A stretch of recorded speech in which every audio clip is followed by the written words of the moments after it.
I've started streaming.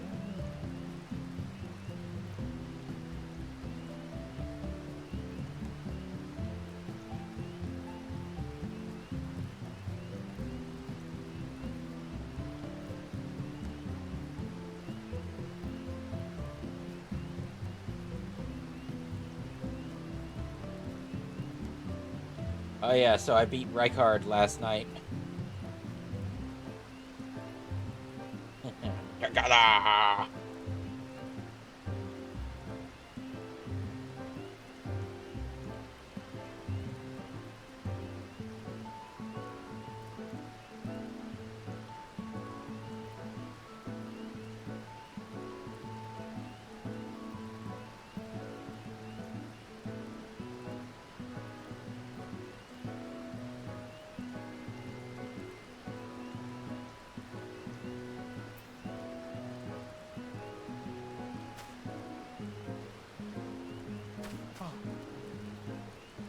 Oh yeah, you should check out the guild house when you get a chance. Oh wow, what is that outfit? Hold on. I need to head to Limsa because I need to check something out.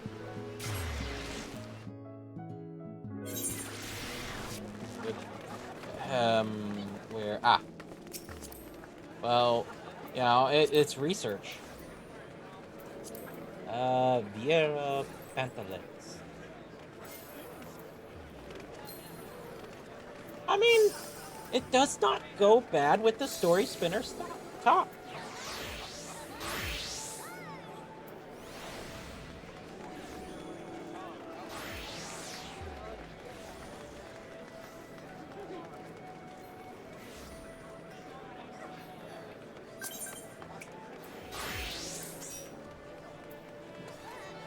Oh, and I also I have also expanded my wardrobe a little bit more. In matter of fact, I actually need to drop some stuff off because I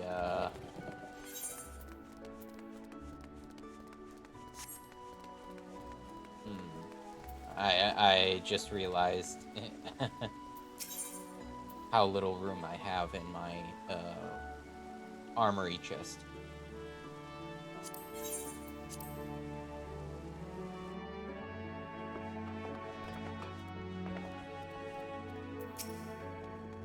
Mightson says greetings. Have a nice...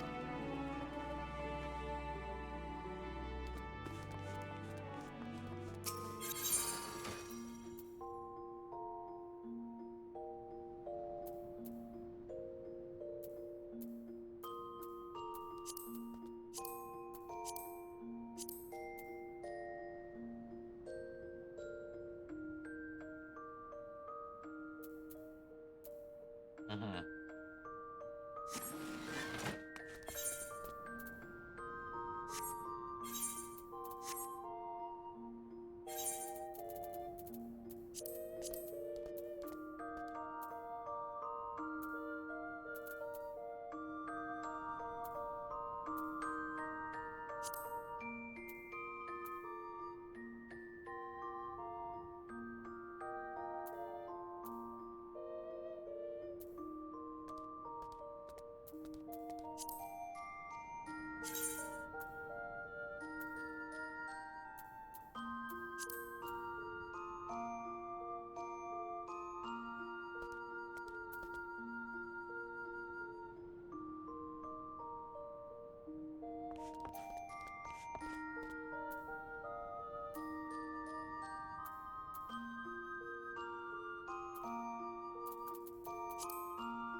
Okay.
And then we need to go speak to Merlwib, yeah?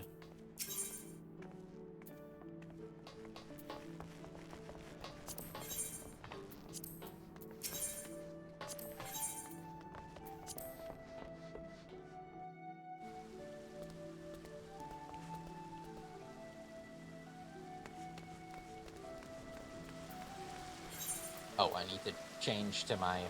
Whoops. I need to change back to warrior.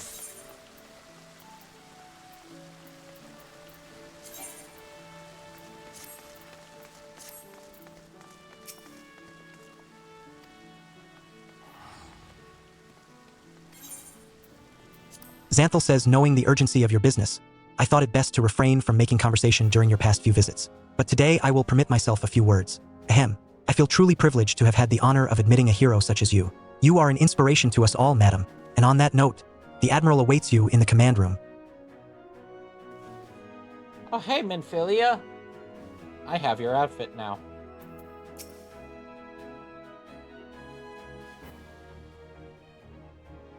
We Lominsons are sworn to strive, till sea swallows all. And swallow all it would have had Leviathan prevailed. That we still strive now, we owe in no small part to you. Not for the first time, you have delivered Limsa Lominsa from the wrath of a primal. Never has our nation known a stouter ally. On behalf of my people, I give you my humblest thanks. I just realized my side probably still can't hear you.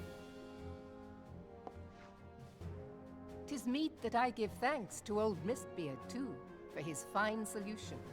Whatever else he may have been, 'tis clear he was a resourceful soul. Would that I had a man like him in my service.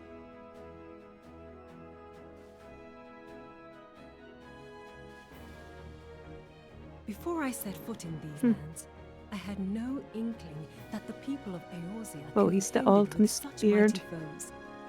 Suffice it to say, their existence came as something of a shock, as did the idea that they could be defeated. This is the first This time we've heard experience her has speak. served to remind me of the vastness of the world and the boundless potential of man. Well, at least her voice actor. Though I am but a refugee, I don't think in it's the this first realm, time. I would fain be of use to you in your fight. Know that I am tutored in one of the foremost combat arts of the Far East. It may seem outlandish to the Eorzean eye, but should any of your people care to learn, I would be pleased to initiate them. Oh, so we can now pick up ninja. And I will see to it that they are grateful. I have no doubt that your knowledge and skills will serve us well. Besides, your art is not so outlandish as you think. Would you not agree, Master Thancred? Yada What yada. escapes your searching eye, Admiral? Few are privy to this information, but Limsa Lominsa is home to a certain secret fraternity. Its members are trained in a form of combat not unlike your own. By my judgment, it should not be beyond such individuals to adapt to the techniques I witnessed you employing with such admirable deftness. I am heartened to hear this. I too noted a kinship between your style and mine own, though it seemed to me that you fought differently in the beginning. I suppose I did. What can I say? I'm a man of many talents. Though you may labor to believe it, Thancred was once something of a scoundrel who fraternized with the criminal class in these parts. Got it, rogue. Yestola! You jest, of course. But for a chance encounter with Alphino's grandsire, he might never have left Limsa Lominsa, or received an education in Sharlayan, or taken up his post in Uldar, which is where he trained in the blade, lest you wonder.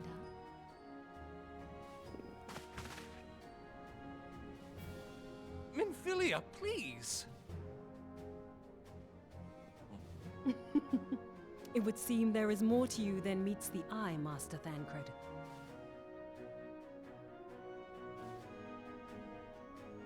Lady Yugiri, I am told that you and yours came to Eorzea seeking permanent resettlement, and that many domins have since been engaged as frontier hands at Revenant's Toll. Moderna is many things, but a place of refuge it is not. Know that I would like nothing better than to furnish your people with a new home here on Lominsan soil. Alas, racked by instability as we are, our nation is in no fit state to take you in. Provisions. Yet I'll not have it said that we turned a blind eye to your suffering. Until such time as we can do more, I pledge to send provisions. We are in your debt, Admiral. I realize that it scarce qualifies as repayment. But if it please you, I shall set about sharing my martial knowledge with your people at once.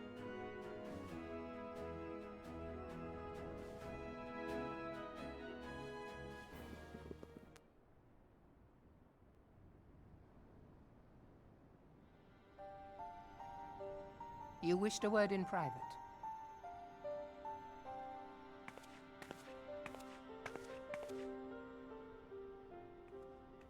The better not to spoil the festive mood. History repeats itself, Admiral. As the kobolds did before them, the Sahagin resorted to summoning their god over a territorial feud. They acted in self-preservation. It may be that the Sahagin initiated this particular clash, but how it begins does not interest me so much as how it ends.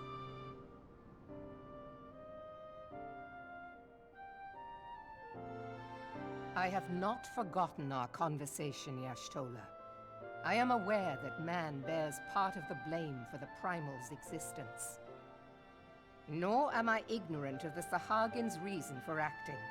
They sought to secure a place to breed and multiply that their kind might survive. Self-preservation, as you say. But we have as much right to live and thrive as they.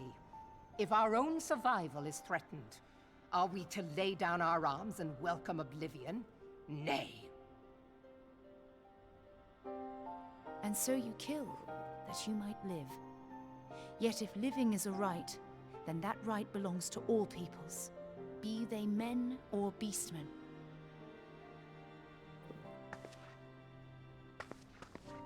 I'll not deny your reasoning.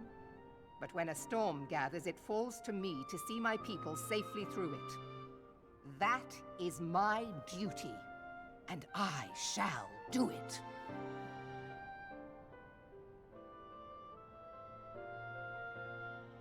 As must we all, Admiral. Stay the course then, but know that it will lead to no good end.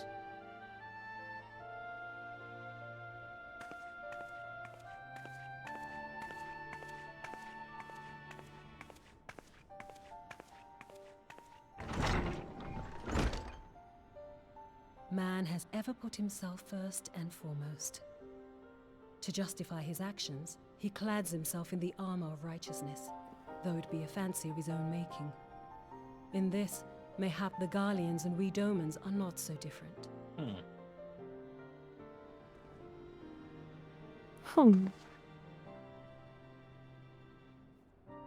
No, I was just thinking, because Eorzea has become as a raging sea. If we are to keep our heads above the waves, we cannot scruple to drown the man next to us. When hopes of coexistence founder, strength must determine who has the greater right to live. I was just, the last time we played, I actually had that exact conversation with you about, like, I want, you know, like, why did they have to summon Leviathan more, you know? Yeah. Like, Yeah, I remember that. it seemed like they initiated it, you know, this time. But I'm glad that the conversation got brought back up.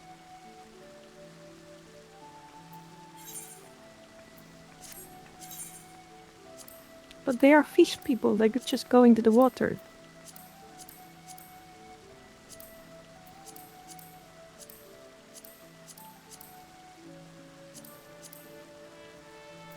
I may actually Maybe. change out of that outfit now that we're not on the water.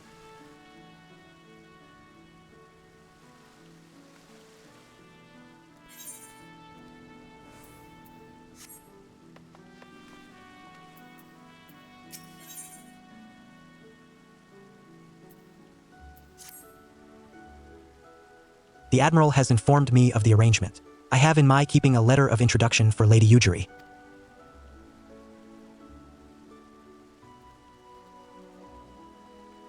To the south stands a gate leading to a pier for smaller fishing vessels. Look for an inconspicuous Hyuran man there, and present the letter to him. He serves as a gatekeeper of sorts. Now, before you go, I am obliged to remind you that the members of the Ahem fraternity to which you would be introduced abide in the shadows of Lamenson society.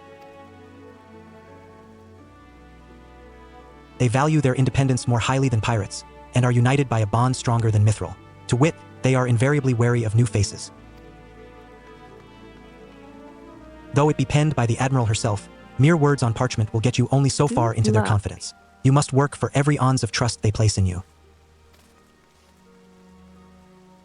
But here is the letter. Go to the aforementioned place, and show it to the aforementioned man. Oh, and good luck.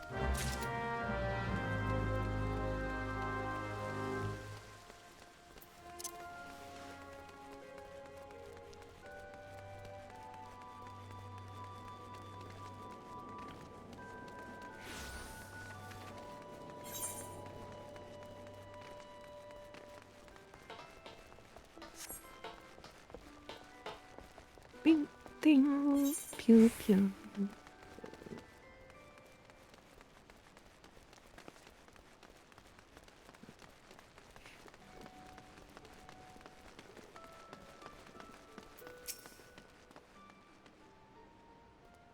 Inconspicuous man says, HM, got business with me, venturer?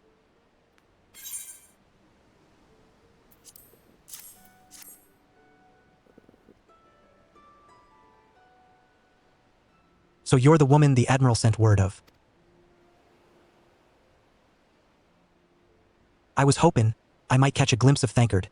Too been a while since I saw his shite-eaten grin. But what with all the doe-eyed wenches about, I spect he's got his hands full.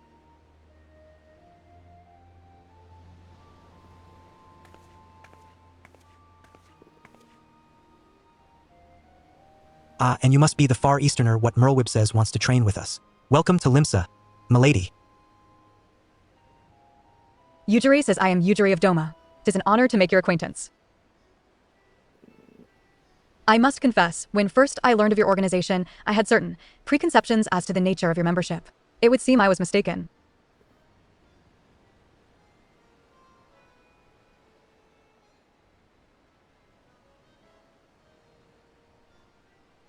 Inconspicuous man says you're not the first person to say that, lass. Limsa's a city of pirates, to be sure, and pirates don't give two farts about keeping a spotless reputation. They hardly need a secret society Good job, to do their dirty work. Marco.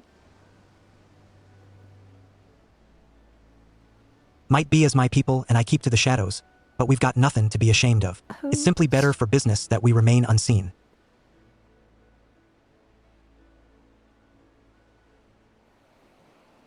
Ujiri says, Gary. and so you have developed fighting techniques suited to this purpose. I see. Know that the practitioners of my art, too, are denizens of shadow. 'Tis in stealth that our strength lies. There is much we might learn from one another, I think.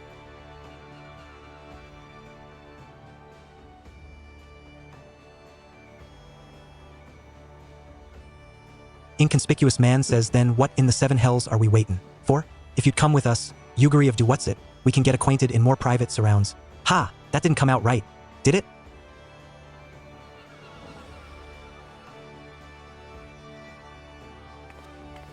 Yujiri says, Lady Madam, I shall remain with these people for a time, that I might study their ways.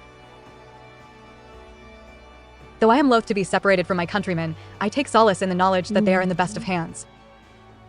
Oh, they're gonna smash? I don't know about that.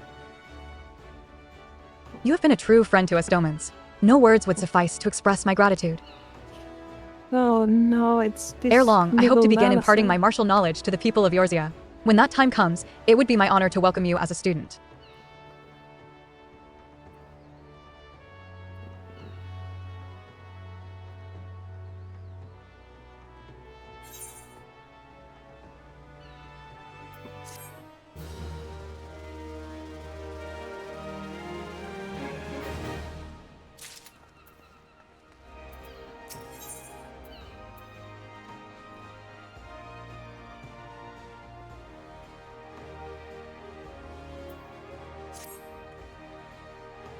Yujiri says much and more has occurred since first I beheld Yorzia from the galleon's deck.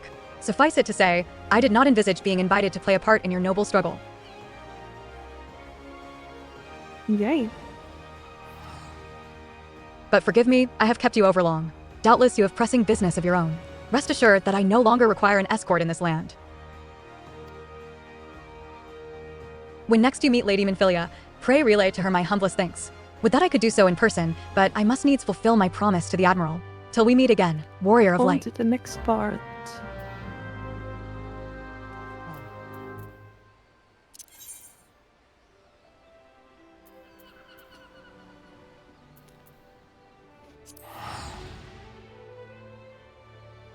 Oh, and since our last time, I did kind of collect my thoughts on how I felt about the Bahamut fight, you know, just like the raid in general. And actually, it's kind of something that it comes into conflict with the updates that they're putting forward with Evercold.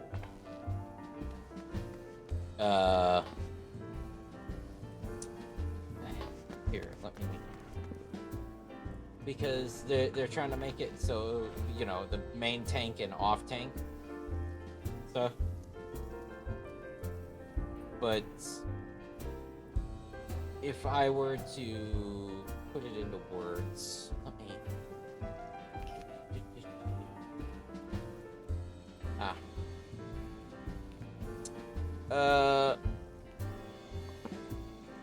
Where's my notes? Here we go. Yeah, I felt Your notes. Because what, you think I don't keep notes?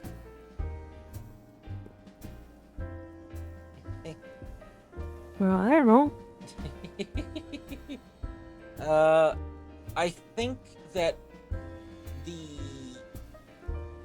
grandness of the Bahamut fight is specifically because I've heard people online complain. Well, and people in our immediate circle say like, well, I wish that the Bahamut fight were in the roulette, you know, that because it is such a great fight and it is, you know, no, I can't be on the roulette. Yeah, well, I said number one, the difficulty makes it what it is. Yeah, it's too hard for the roulette. Yeah. Yeah, but I'm sitting there and I'm like, plus, it also takes away from the value of the fight. For things like Ifrit and all of them being a part of the roulette is like, you know, every Tuesday, you know, these different factions try to summon their, you know, respective primal. But Bahamut is a special case, you know. isn't something that you summon just all willy-nilly, you know, like some of these factions do. He's a calamity. He's a walking disaster, you know. Not that the other ones are necessarily easy to deal with, but it's something that it's like when Ifrit gets summoned, it's like dispatch some warrior, you know, some of the scions will, you know, they'll deal with it. When Bahamut comes into the picture, it's like, oh shit. Oh, raise the alarms. Everything's fucked. This is a priority 1 issue, you know. And if they ever added it to the roulette wheel, I feel it would take away from that, because you don't you don't just happen upon a Bahamut fight. You seek out a Bahamut fight. When you queue up for the Bahamut fight, Yeah. it's you do so knowing full well the challenge that you go in for. You know. Yeah, I get your idea, yeah. But then I felt that playing a warrior for that fight, number one, after seeing a Realm Reborn cinematic with who I have been told is lovingly referred to as something like John Fantasy or something. Yeah, like the stand-in for your character, the warrior. No. Yeah. Is if when you play as a warrior for the main tank of that fight, it feels thematic. Number one, because you know it is kind of reflective of the trailer, but number two, because of the spell Terra, or Bahamut's ability Terra Flare. Because the way I understand Terra Flare, it's literally scorching the earth. It is, you know, it's something that destroys the very earth around you. Meanwhile, the warrior's LB3 is literally like summoning the earth and reinforcing it as a barrier to protect your allies. So it's very thematic and on brand that this warrior, you know, Yeah. puts this final barrier up as a kind of defense against him. And if they made it where you couldn't main tank as the warrior anymore, I feel like that would take away from that fight, honestly. That's where I kind of have the issue with the Evercold changes. Maybe. Like I don't know how that's gonna work because I haven't looked up anything about Evercold yet. But Well, yeah. I mean, we'll see if it affects the earlier content or not. Well, it's another thing is that I've encountered some people who say that, oh well, it's only going to be applicable for the evolved play style, and other people say like, no, it's gonna be across everything. It's just that the evolved thing is gonna feel different, and I mean, I'm like, basically, people just don't know. and I'm hopeful that it's the former. That at the end you can still MT as the Dark Knight and that, but I don't know, you know. It just, Yeah. it seems like it affects too much early game stuff to put it as a Mhm. you know, a hard rule.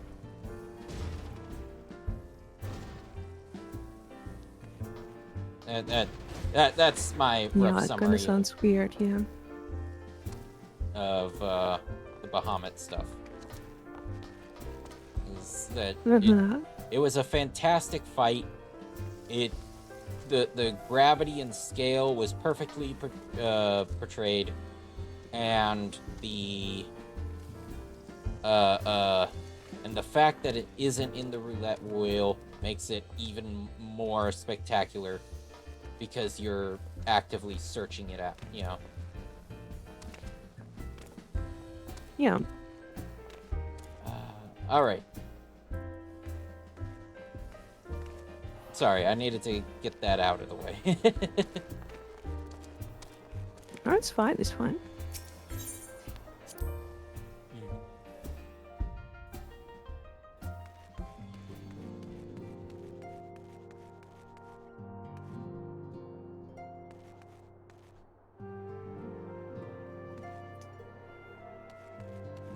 Bum, bum, bum, bum, ba, bum.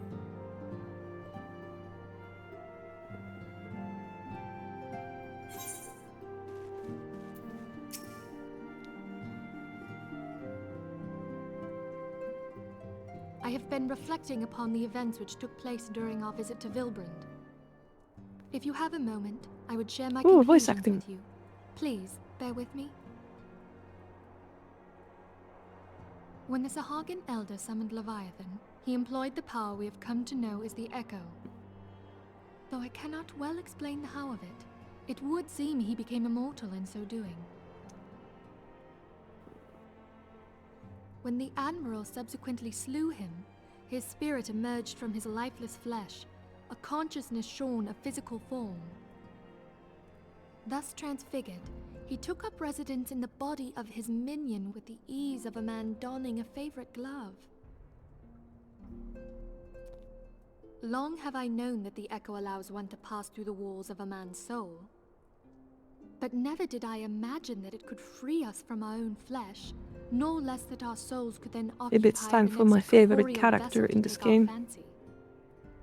It was of this that Elidibus spoke, an existence which knows neither cessation nor oblivion. And yet, though the Sahagin had mastered his gift and thereby become immortal, he was by no means invulnerable. As we both bore witness, he was ultimately absorbed into Leviathan. And the import of this observation? If the Ascians' mode of existence is indeed the same, it can be inferred that they too are not invulnerable, that they can be destroyed. There exists a legend which tells of souls who are reborn upon the cusp of each umbral calamity, that they might stay the encroaching darkness. To most, it is but a fairy tale, yet recent events have given me cause to wonder. Could the legend in fact refer to the Echo? Much and more yet remains unknown, but I am confident that all will become clear in time.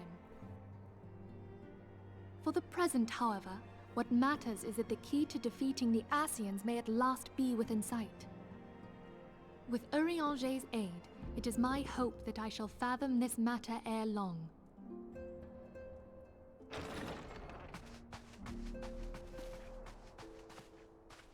Oh, I was just about to send for you, my friend. Is Artemis? Grave tidings from the Sharlayan motherland, my lady. It doth concern our distant Here we allies, the go. students of Baldessian. What of them? My lady, the Isle of Val, which for many years hath been the Order's home, is no more. No more? Whatever do you mean? I relate only that which hath been conveyed unto me by our agents. An etheric wave of the highest magnitude was recorded in the region. Soon thereafter, 'twas observed that the isle had ceased to be. 'Tis postulated that a magic was evoked, like in power to Ultima. 12 preserve.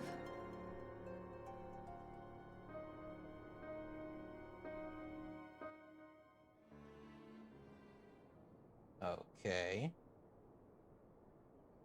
If there are no other matters, I move that today's meeting be adjourned.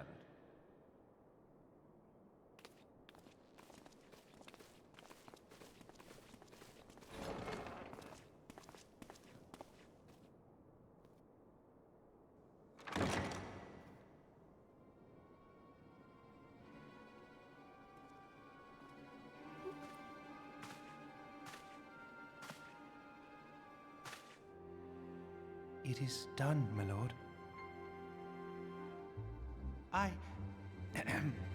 Forgive my impertinence, my lord, but these orders, I am uncertain as to what end they serve.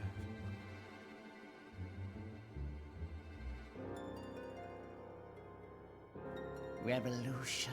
Scheming little Lalafels.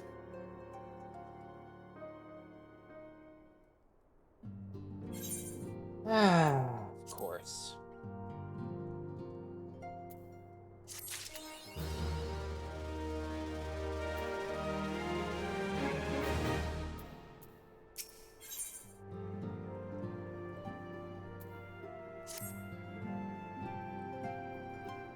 Revolution.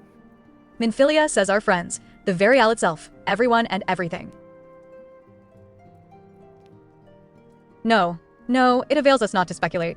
Urianger will send word if there are any developments. Until such time as he does, we must remain firmly focused on that which is within our power to change. With that in mind, I would speak of a different matter, one closer to home. It concerns etheric fluctuations, which we had previously attributed to good King Moggle 12.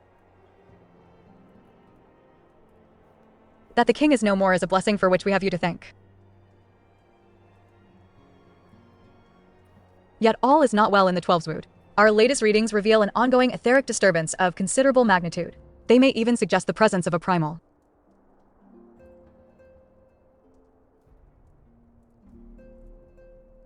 Needless to say, the mere possibility warrants immediate investigation, and I would have you.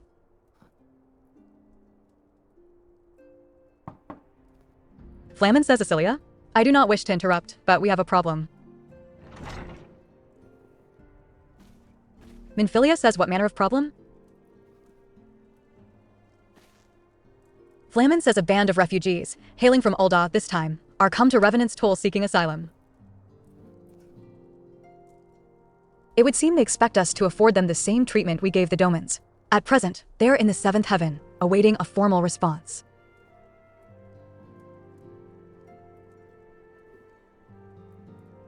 Minfilia says, I see. Mayhap this was to be expected. No. I shall meet with them at once. We are getting a bunch of Flamen homeless says people Acilia. now. You know full well we haven't the resources to accommodate many more people. Consider what will happen if you do this. Word will spread, and more will follow.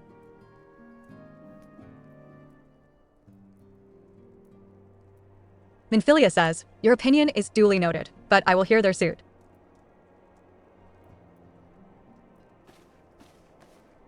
Madam, I should be grateful for your presence at this meeting.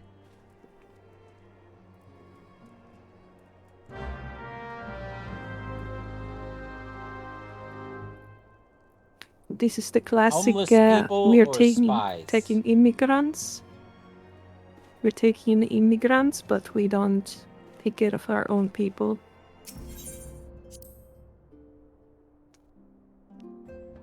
Domans being the immigrants and, you know.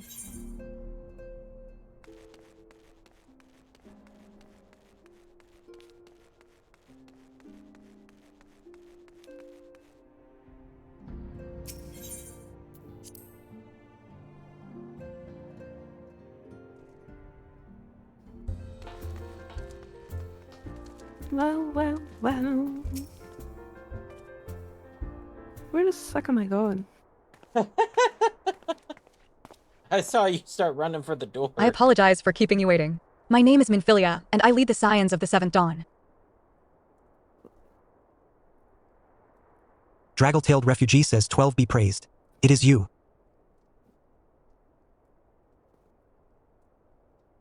We're ready and willing to work, same as the Domans. Just give us a task, and we'll see it done.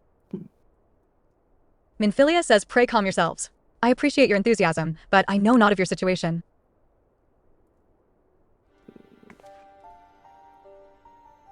Draggle-tailed refugee says beg your pardon, antecedent. I ain't so good with the words.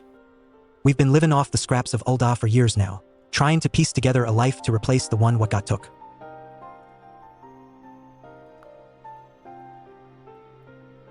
They say there's work, but there's not for an honest man.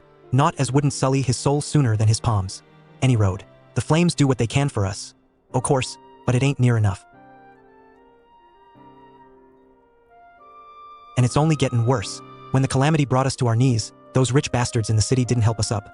They climbed on our backs.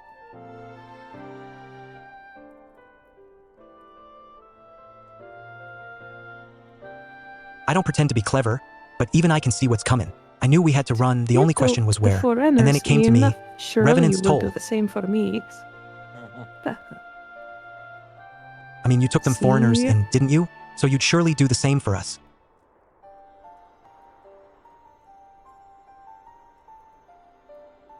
Minfilia says I fear the situation is rather more complicated. While it is true that we accepted the Doman's petition for aid, that decision was the product of extraordinary circumstances.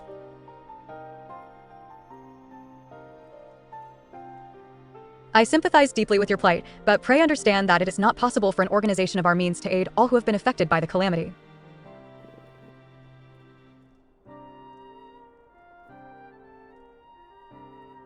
And so it is with great regret that I must deny your request.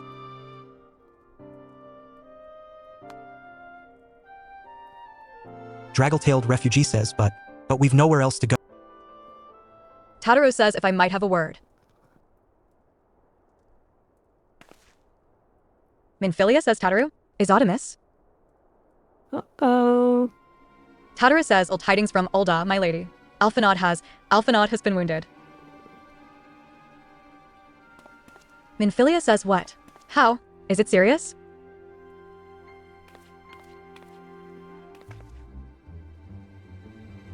Tataru says I cannot say for certain, but I fear it might be.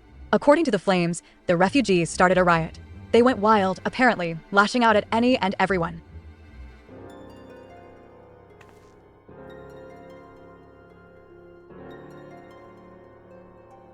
Draggle-tailed refugee says that can't be right. Why would they? They must have been Seven hells. Now the Blades have an excuse. They'll round us up and kill anyone who tries to resist.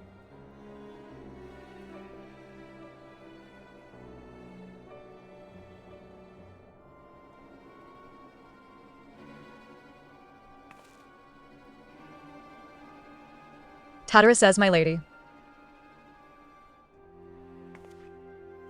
Minfilia says we are not ones to stand idly by and watch innocents suffer. However, until we know more of the circumstances surrounding this riot, I am not certain what aid, if any, we can provide. If the authorities determine that the refugees attacked without provocation, then those responsible will have to answer for their actions.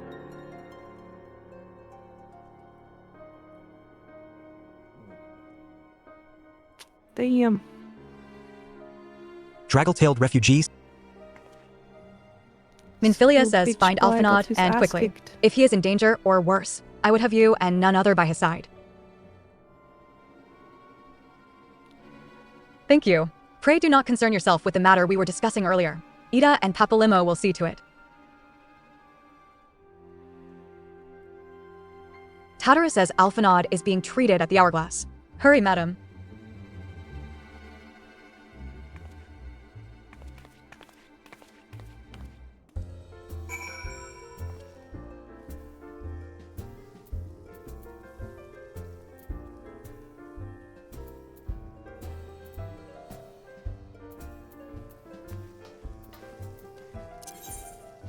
Oh.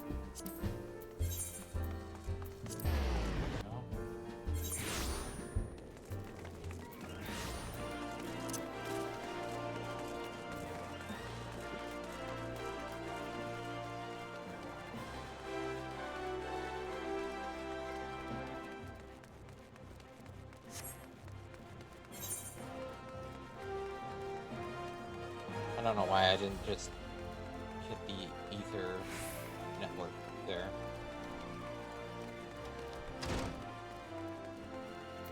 Well, maybe you just like running.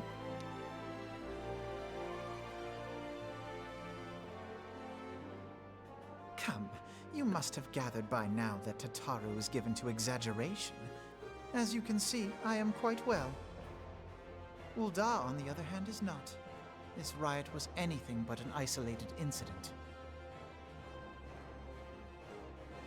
There is a restlessness in the air. Tensions long simmering are at last threatening to boil over.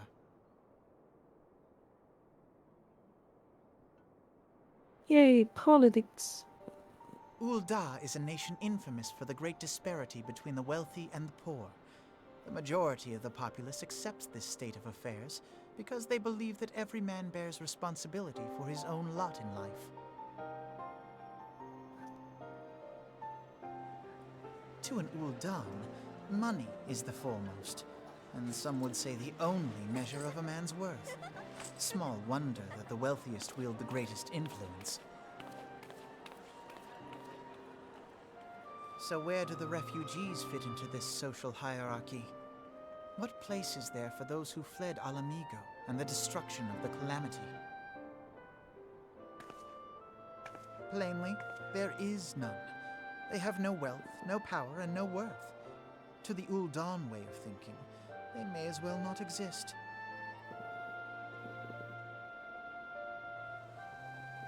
Choosing to ignore their existence, however, is patently not an option. General Rauban and the Sultana understand this, which is why they ordered the Immortal Flames to provide the refugees aid and succor. Yet none would dispute that the expenses incurred by this policy grow by the day, with no end in sight.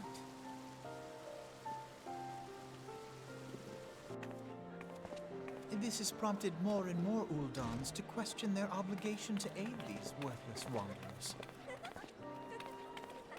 While more and more refugees have come to resent their treatment at the hands of the sneering citizenry.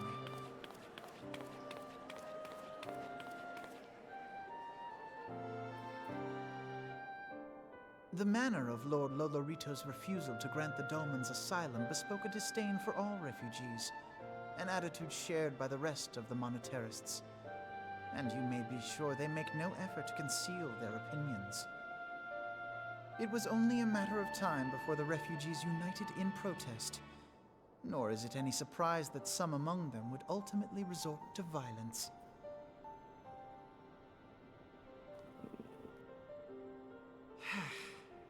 That the Immortal Flames should choose this of all occasions to engage in joint training exercises with the other Grand Companies. By the time they return, the situation may well have deteriorated beyond mending. Mm-hmm. The police isn't around. Well, well, well. What a coincidence.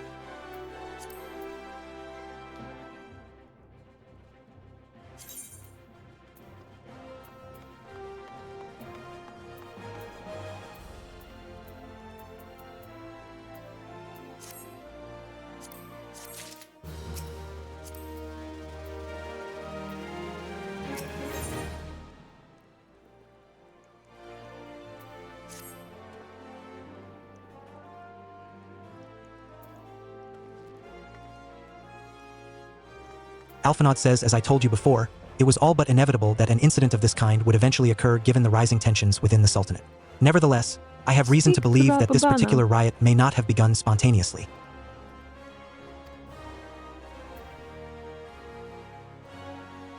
Have I piqued your curiosity? Good. Then you will accompany me to the Hall of Flames. I would hear what General Rauban has to say upon the matter. Oh, shoot.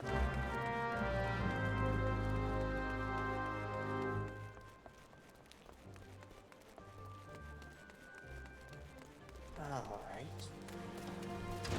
Oh shit, it's raining out. Well, yeah.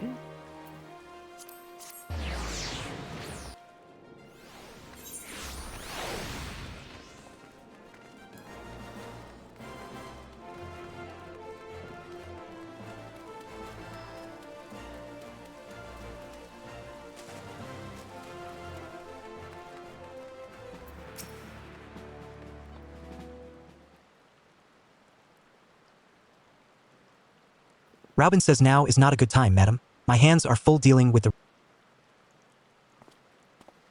Alphinaud says precisely the matter we wish to discuss, General. Raubin says Alphinaud, back on your feet already?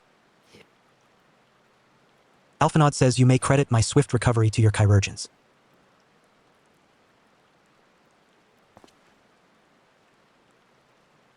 My memories of the riot are still somewhat muddled. I trust you managed to regain control of the situation?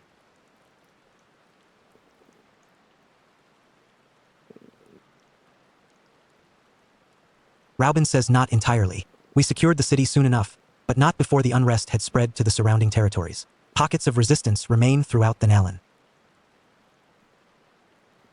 We have sent what forces we can spare to root out the last of the belligerents, but progress is slow. They are damnably elusive.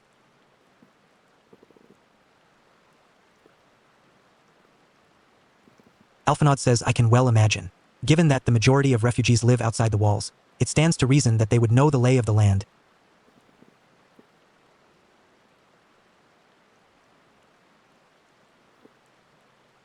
What I do not understand is how they came to be so well prepared.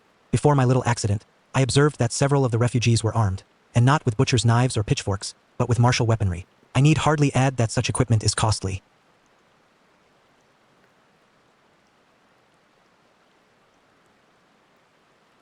Alphinaud says none can deny that tensions between the Uldan citizenry and the refugee population have increased since the Domans were turned away. But would that motivate a starving man to purchase arms in lieu of food? I think not.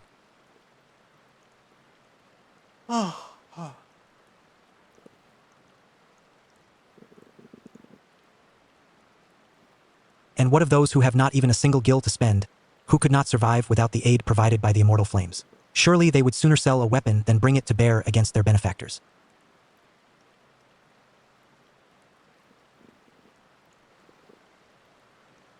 Raubin says come to the point. Yeah, Raubin doesn't give a Alphinaud shit says, about this guy. very well. My point, General, is that this powder keg of discontent was not set alight by chance. These events were deliberately set in motion, and... Raubin says, and now order must be restored. That is my first duty. Until it is done, any investigation can... I do not have time to discuss this. My scouts will be returning anon. Well, I do not care for you anymore, Robin. Alphinaud says the general is no fool. That's He not keeps his own entirely counsel. true, but like, dude. Were he You're to claim, general. without the necessary proof, that these riots were instigated by outside forces, the monetarists would accuse him of attempting to shirk responsibility. After all, he and the Sultana have been the most outspoken proponents of refugee aid.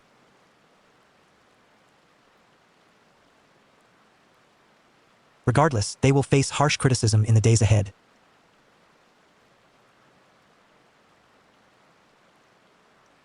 Alphinaud says our allies may stumble upon the truth in time, but I have far more faith in your abilities, madam. Therefore, I propose we conduct our own investigation, independent of the authorities.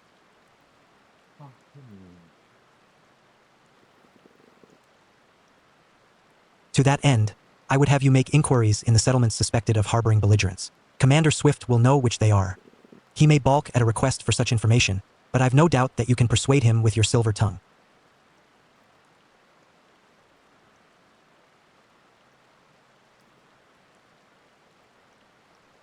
I, meanwhile, shall seek answers in my own way, after which we can regroup and share our findings. Well then, shall we?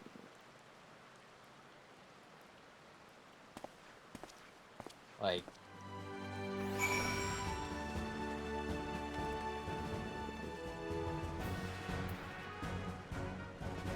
I'm sorry, Robin, but there's some logical fallacies you have going on here.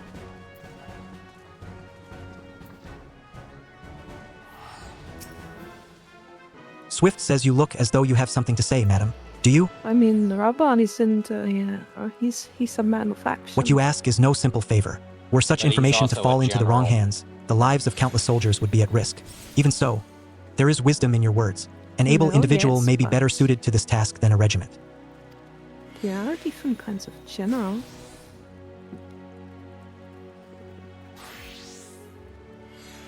Very well. The Brass Blades have reported suspicious activity in the vicinity of Lost Hope. It may be unrelated to recent events, but we doubt it. I suggest you begin by speaking to the blades posted there. Yeah, but everything I've read about him or heard about him is that he's like this great general, and so you don't get to be a great general just by being a great warrior. You also need to be intelligent enough to figure out some of these, intricacies of leadership. And he's choosing to ignore some of these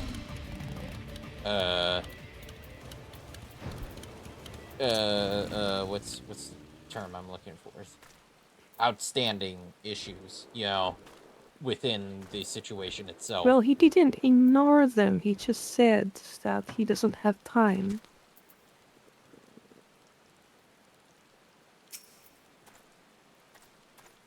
Leofric says a friend of the Sultanate, are we? I take it this means someone has read my report. The refugees who left with the merchant have yet to return, and I am increasingly concerned that Zazawaka's suspicions were correct. You haven't the foggiest what I'm talking about, do you? Never mind. Speak with Zazawaka. He will explain everything. Zazawaka, what the... Amelberga says, and what brings you here, adventurer? A search for refugees? Well, then you've come to the right place. You mean those refugees? Oh no, you won't find them here. Most of the people of Lost Hope have come to accept their situation and are content to pass their days in peace and quiet. Outsiders have trouble understanding that, like that merchant who passed through recently. Gregarious fellow, but awfully opinionated. Can't say I was sad to see him go.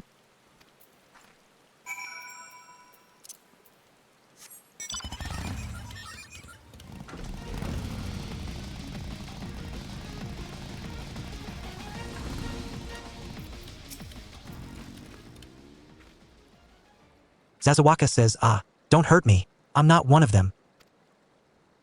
I beg your pardon? You're not a flame? I see. If Leofric bid you speak with me, then I take it you've agreed to help. 12 be praised for that, because we haven't a moment to waste. Everyone knows the flames are on the march.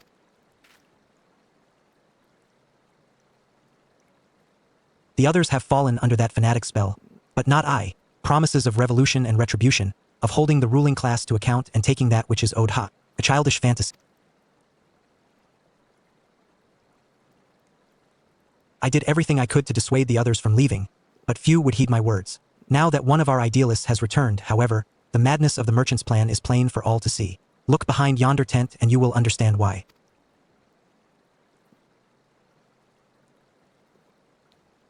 Even now, he babbles incoherently, so traumatized is he by the bloodshed he witnessed. Try as I might, I can make little sense of his words beyond the fact that he was not alone in surviving. Yet I've no doubt that merchant will lead the remainder to their doom. I beg of you, find them before he does.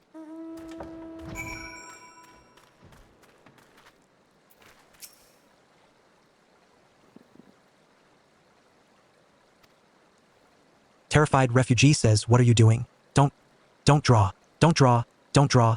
Don't draw. Don't draw. Why didn't you run away with me? We could have escaped together. Then you'd be here with me, be here to soothe me. Why did you have to stay and leave me alone? Well, he certainly wouldn't like He certainly wouldn't like the deck I ran in Slay the Spire. Oh yeah. Who are you? What do you want?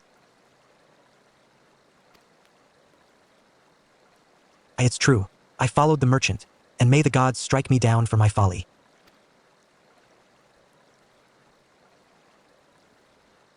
What they will not give, you must take, he said. When we asked how, he revealed a cache of weapons he had brought and implored us to seize control of our fates. I thought about running then and there, but the others were so excited, he split us into 2 groups, sent us off on our own.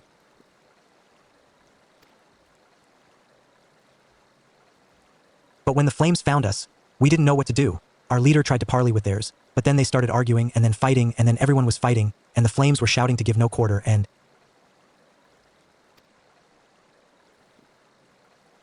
Oh gods, the other group, they're still out there. If we don't stop them, they'll be massacred like mine was. Fucking...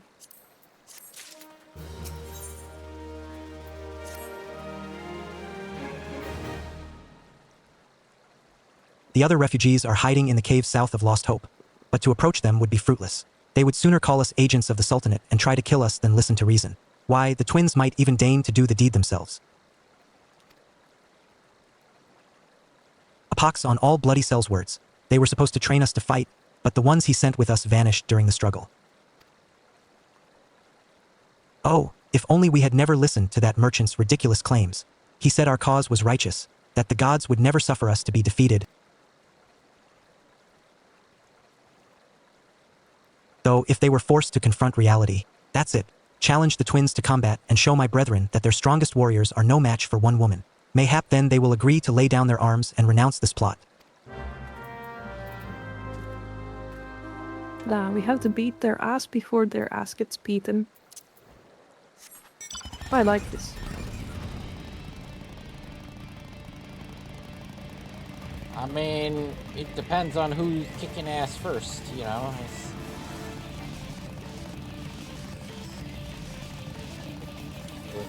This is below.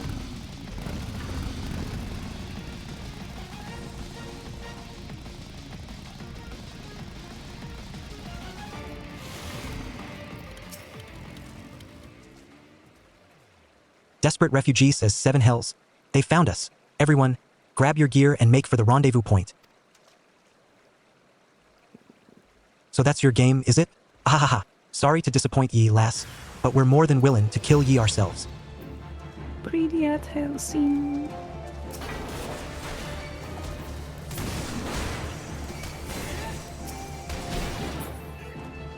How you doing?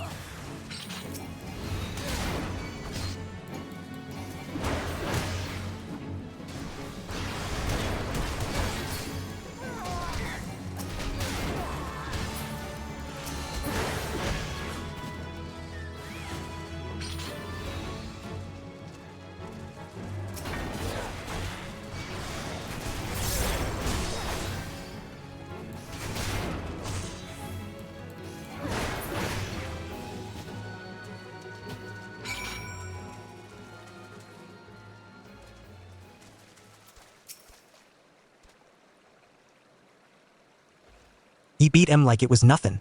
Thal almighty, what are we gonna do now?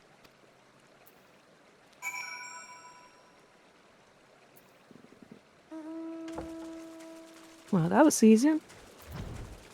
It's like killing flies. Without wings.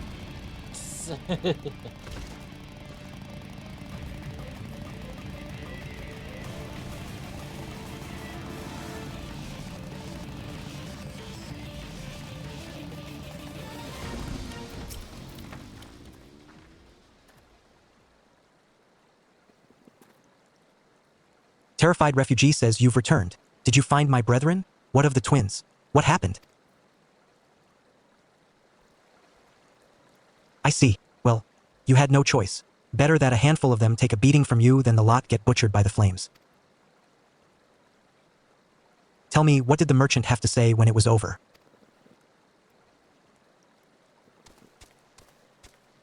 Huh?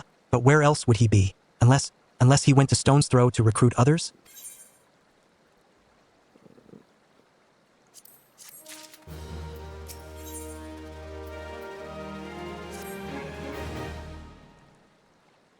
The merchant wished to approach the refugees in Stone's Throw, but was waiting until the flames withdrew their forces from the vicinity. Now that they have, there's nothing to stop him from continuing his work.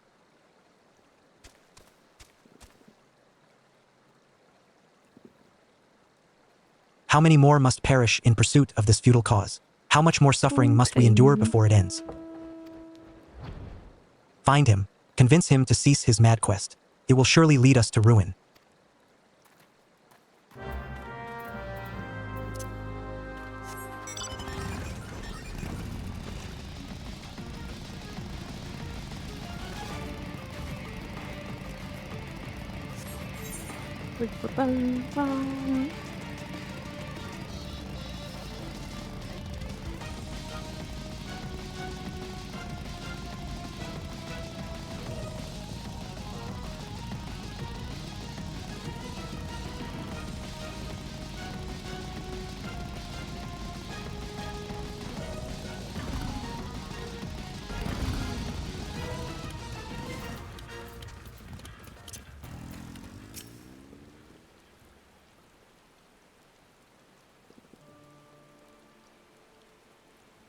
ELE says have.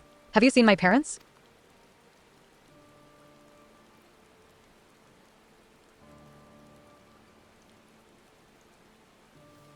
They told me to stay here with the others. They said they'd be back soon, but it's been days. It's been days. They left with the man from Ul'dah. The man said they were going to change everything, make it so we could live inside the walls with everyone else. I liked it when he said that. I didn't like it when he talked about making the rich people pay. Everyone looked so angry, and I got scared. Say, miss, are you looking for someone?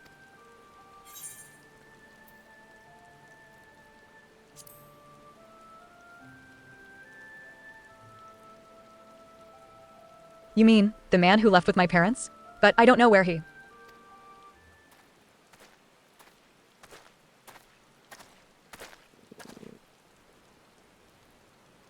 Wait, look. Over there. I think that's him. Oh, we found you. Still in the Mistrustful bench. merchant says, well, now.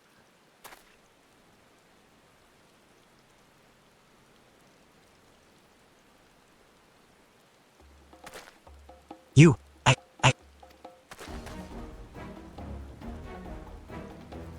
ELE says he's getting away. Go get him, miss. Wow. He's making a run for it. And then all the tension disappears, because... Little dusty map. We can fly. Ghost Riders in the sky.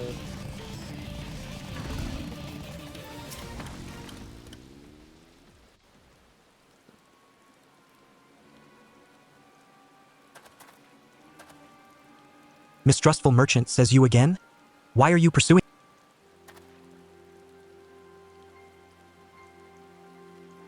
Sedition? Treason?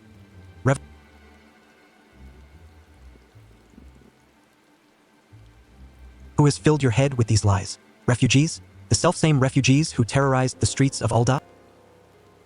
You have no evidence to prove your accusations. None.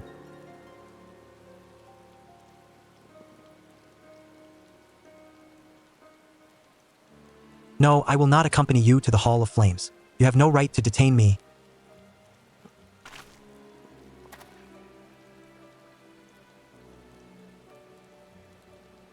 For the sake of argument, let us say I did do the things you claim. Surely you don't think I give a kicker's arse about politics? It was business, only business.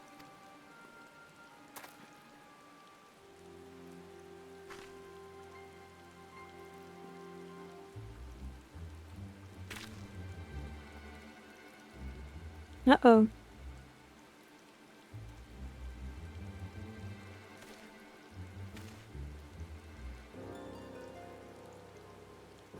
We both know I am not the one you want. However, if you agree to protect me, I swear I shall tell you everything. Oh.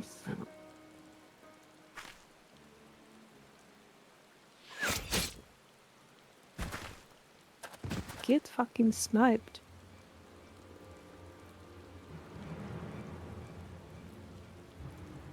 Stone Torch says, what's all this commotion? 7 hells.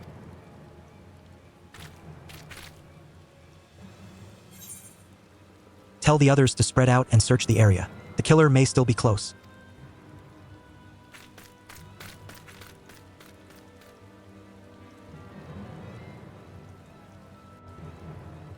Damn. Hold, adventurer. I would know more about your relationship with the victim, as well as the events leading up to his death. This man was responsible for the recent riots. Mayhap we owe his murderer a debt of gratitude. In any case, it is obvious you are not the one whom we seek. You may carry on with your investigation, Scion.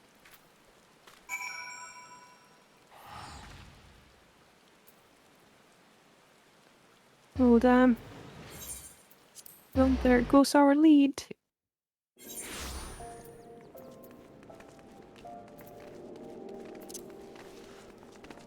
Yeah, it's not looking promising. Ooh. Oh.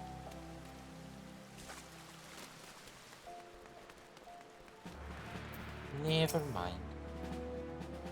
Swift says, "What news, madam? Where is the merchant?"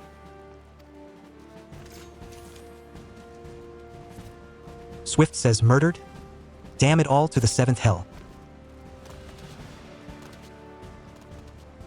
He was not simply murdered, madam, he was silenced. Too many knew his face, and he was ready to divulge his secrets. Do not despair, though. We may be closer to identifying the true orchestrator of these riots than you realize. Revolution!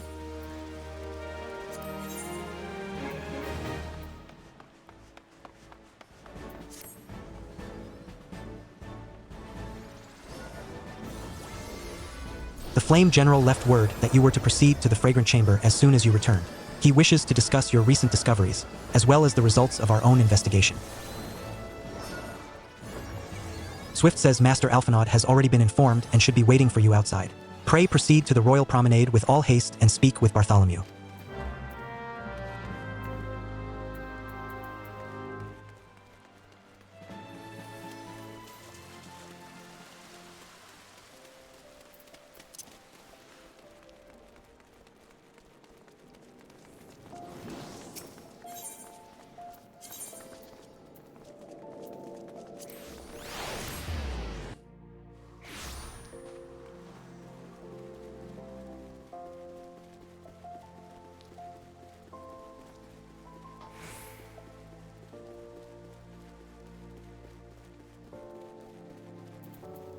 Ding. Peep peep shoo.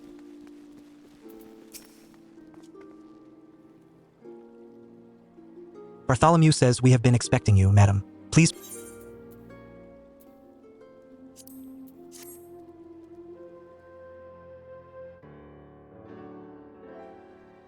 Commander Swift has kept us apprised of your recent activities. You've made great strides towards quelling the violence. Despite our best efforts to determine what provoked this uprising, the truth continues to elude us. Have you uncovered aught which might shed some light on the mystery?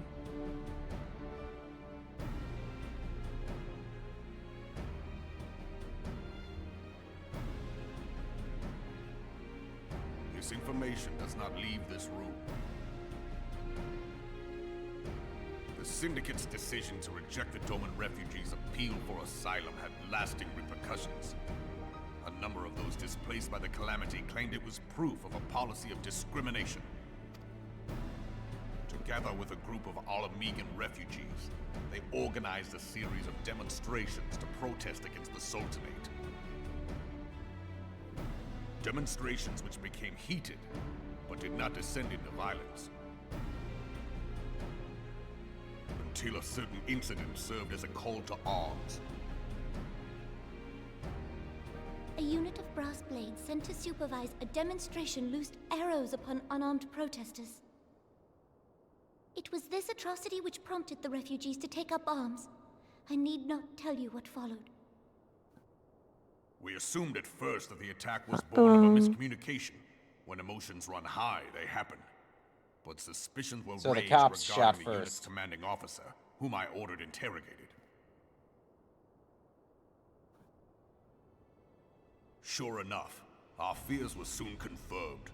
The dog confessed that a merchant had offered him coin to give the order. A merchant in the employ of Teleji Adeleji. Teleji Adeleji. But he spoke in favor of the Doman's cause, and has ever seemed sympathetic towards the refugees' plight. Why would he do such a thing? Know you of the Cartano Reclamation Bill? It is a proposal to annex the Cartano Flats so that refugees may establish permanent settlements. When last I looked, that was disputed territory.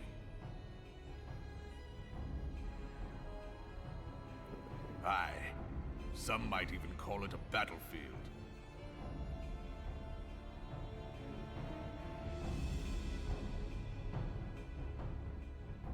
The destruction wrought by Bahamut was greatest at the Cartano Flats.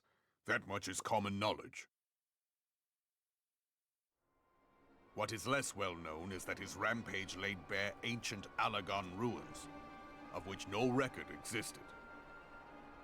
There are certain differences of opinion as to how these ruins should be handled, which is why each nation maintains a military presence in the region to this day. Yet differ though we may, we are still allies. Therefore, in the interest of preserving the Eorzean alliance, we have reached an agreement. So what? He wants to build hotels? Any conflict The battlefield? which may arise during the course of military exercises in Kan the du smart region listen? shall have no bearing on relations between our nations.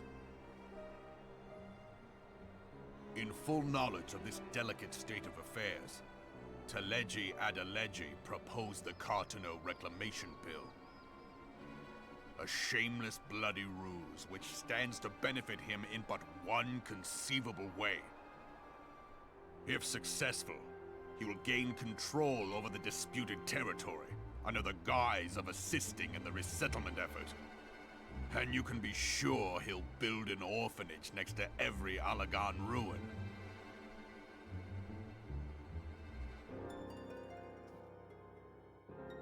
The man would threaten the unity of the Eorzean alliance and risk countless lives for personal gain. He walks a path all his own, independent of any faction and beholden to none of his fellows on the Syndicate. By inciting the less fortunate to violence, he hopes to convince others that the Cartano Reclamation Bill is the only viable solution. His sympathy for the plight of the Domans was not but posturing to gain credibility with the refugees. Of that there can be no doubt.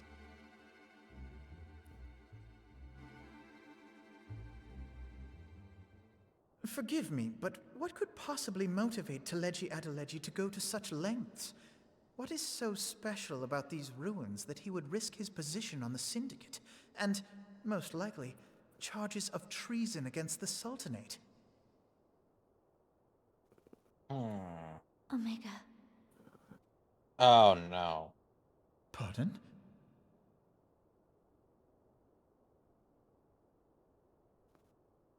An Alagon monstrosity, not unlike the Ultima weapon.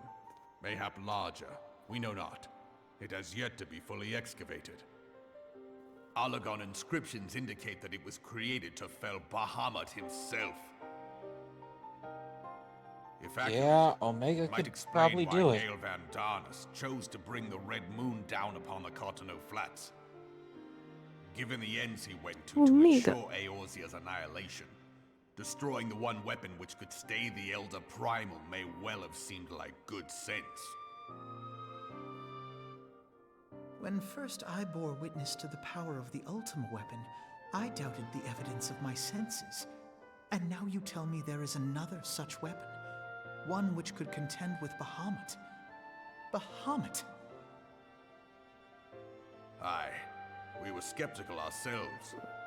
Truth be told, until the Ultima weapon's existence came to light, we thought the inscription had been mistranslated. At present, Omega is more akin to a fossil than a tool of war, having long since ceased to function. As such, its true potential cannot accurately be gauged. However, if someone were to restore it, as the Garleans did the Ultima weapon, I have little doubt that he would wield untold power.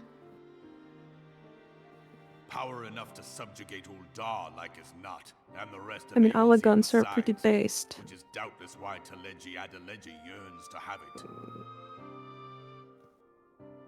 That he They should just aspire build to weapons. world domination. He who has ever walked 2 paces behind Lord Lolorito in matters of commerce. 'Tis in acknowledgement of his own limitations that he seeks this power. Woe betide us all should we allow him to have it.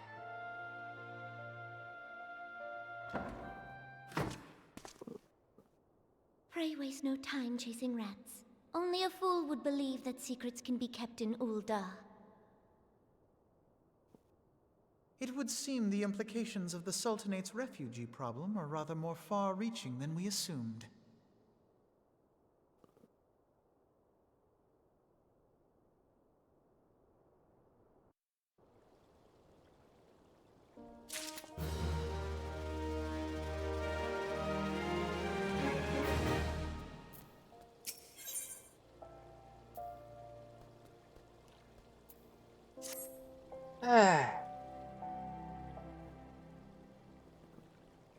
Alphinaud says I should be glad to know the truth, and yet, the thought that all this chaos was the product of one man's lust for power sickens me.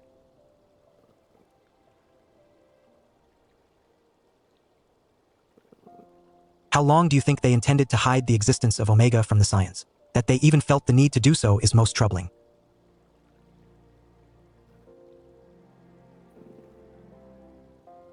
It would be in our best interests to learn more of the military activities in the disputed territories. You are, of course, the scion best suited to this task, Lieutenant Bozek. Do take a moment to visit Maelstrom Command and make inquiries at the earliest available opportunity.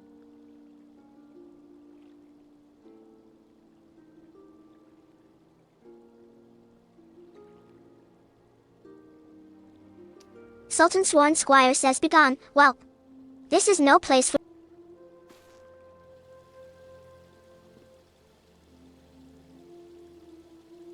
Yeli says I'm sorry.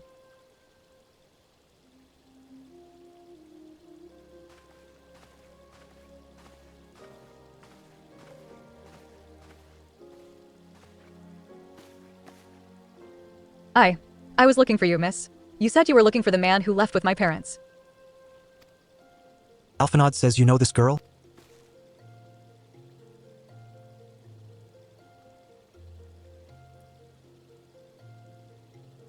So he visited Stone's Throw as well? I see. Ellie says, did you find the man? Were my parents with him? Alphinaud says they were not, I am afraid. However, I can think of several places they might be. If you like, we can go and look for them together. Ellie says, really? You'll help me look, mister?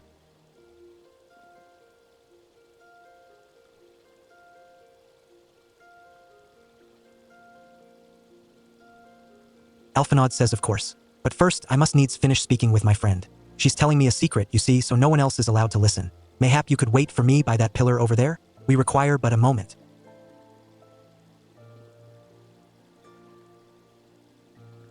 Ellie says, okay, mister. I'll be waiting.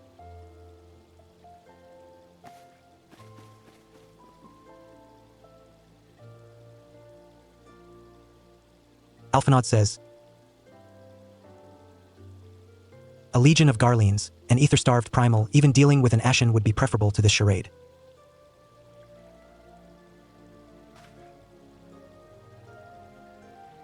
Sometimes I fear Minfilia is too ambitious. We rush hither and yon in response to threats as they arise, without concern for the strain it places on our limited resources and ourselves. Mayhap the time has come for a change.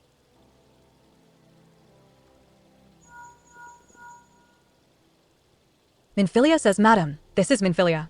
I know this is sudden, but I must ask you to return to Revenant's Toll with all due haste. The situation in the Twelveswood has taken a turn for the worse. I will explain in detail once you arrive.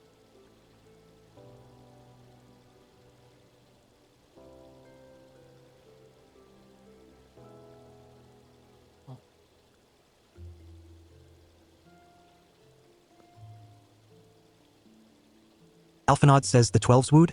Then the primal threat she spoke of before has been confirmed? I have received no reports of Ixaly activity, which leaves... the Sylphs? Go, madam. You know as well as I that the appearance of a primal takes precedence over all else.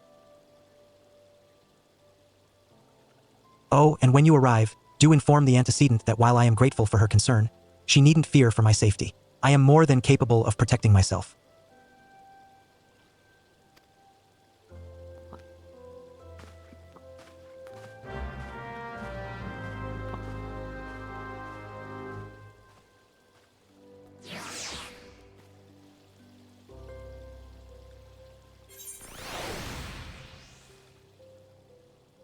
You know what Ul'dah needs?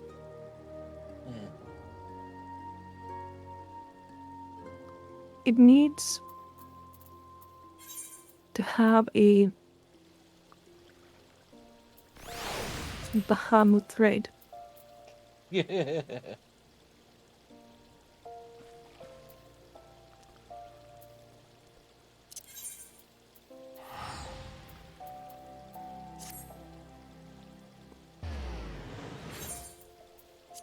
just level up the whole place, you know? It'll either level or level up the place. Either way, there's a level going somewhere.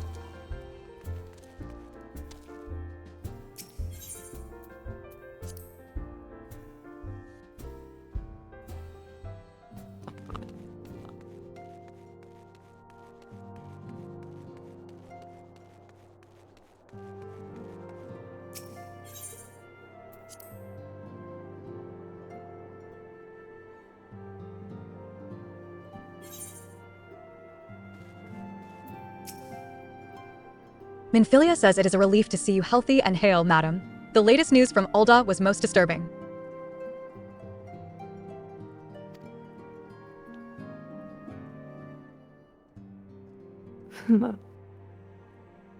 Clearly, the only injury Alphinaud suffered was to his ego. Doubtless it will heal ere long. The other scions will need to be present for this meeting. If you are ready to begin, I will summon them now.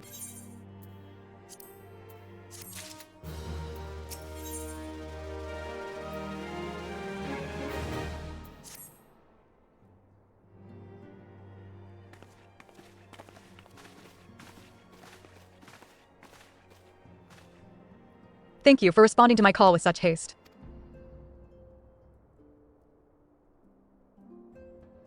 Rest assured, I should not have summoned you were it not urgent. To business, then. I have received some most disturbing news from the Order of the Twin Adder. They have reason to believe that the Sylphs may have called forth their revered guardian, the Primal Rama. Yeah, Rama. Thankard says I'm sorry. May have? Ramu. Minfilia says the Elder Seatseer informs us that the elementals themselves murmur of the Lord of Levin's return to the forest. The Sylphlands, however, display no signs of undue commotion.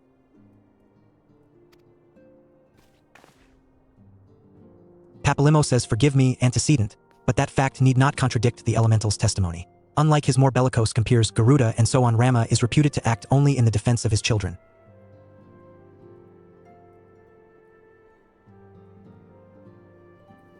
I imagine he would soon make his presence known if any were foolish enough to directly endanger the Sylphs or their territory.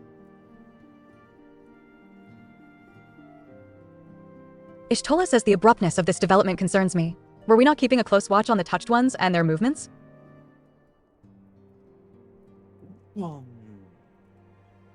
If preparations for a summoning ritual were indeed underway, 'twould surely not have escaped your notice.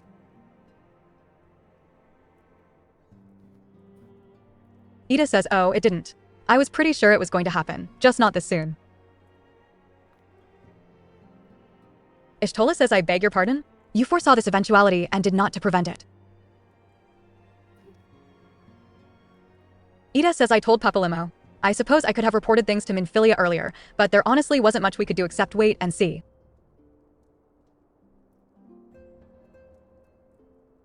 You know how the Sylphs feel about people poking around in their territory. They already summoned Rama once right after the calamity, but that was because the Garleans came tramping through the forest.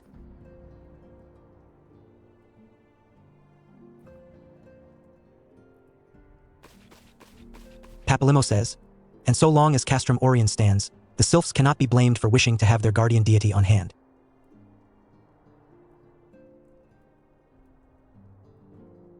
In short, Ida and I are in agreement. The actions of the forest folk were inevitable and Goddamn immigrants. And I maintain that observation would have remained the best policy had it not been for the sudden influx of strangers into the Black Shroud. That, alas, we did not foresee.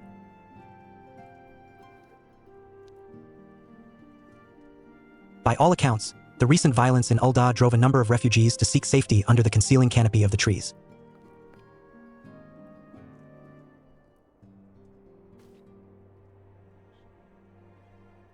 'Tis like that the Sylphs perceived this panicked migration as yet another invasion, and quickened their efforts to summon their god.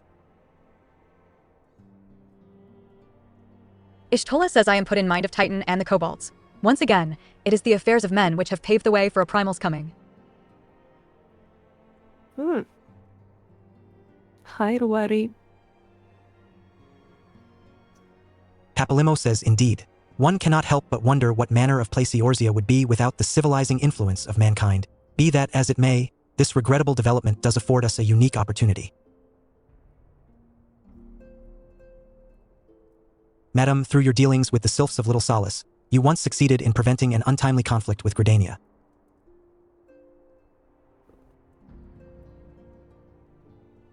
I wonder, might one who has treated with the Sylphs so fruitfully in the past not achieve similar success with their patron deity?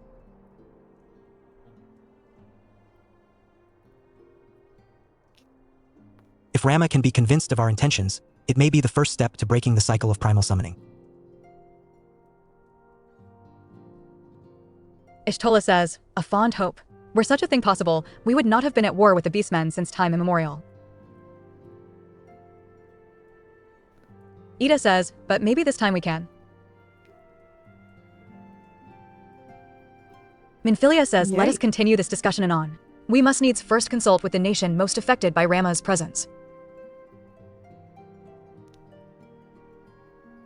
The Elder Seatseer has requested your personal involvement, madam. Pray report to Commander Heloix at the Adder's Nest as soon as you are able.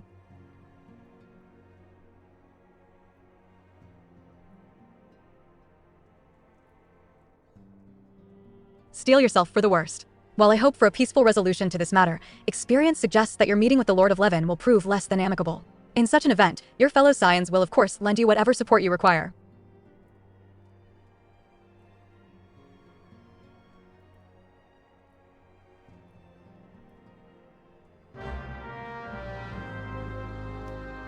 Alright.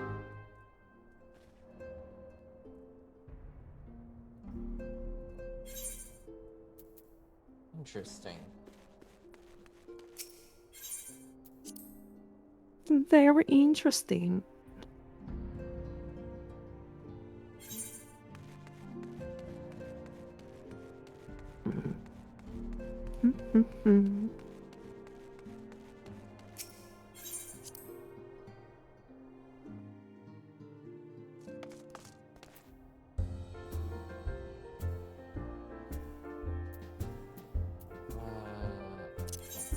Teleport.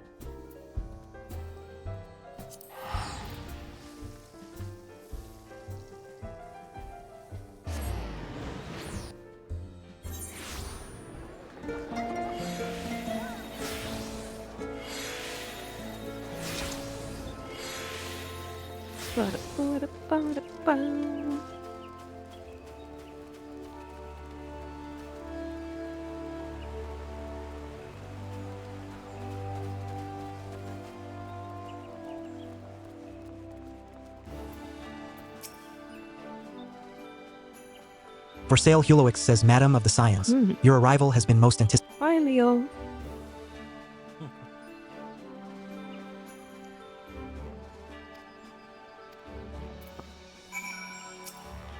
For sale, Heloix says she is of the opinion that your diplomatic, rather than martial skills may better serve our cause.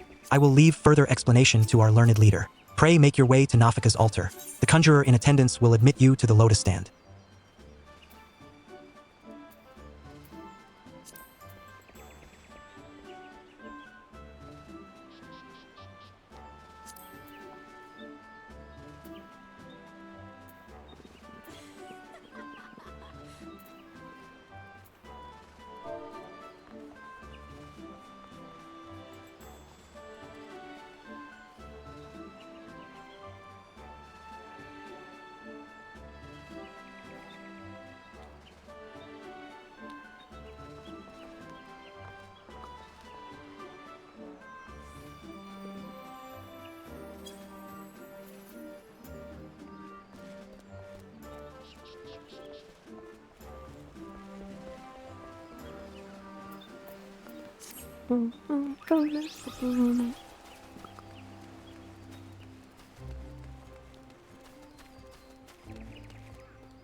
Silent Conjurer says the other scions have already arrived, madam. May I show you in?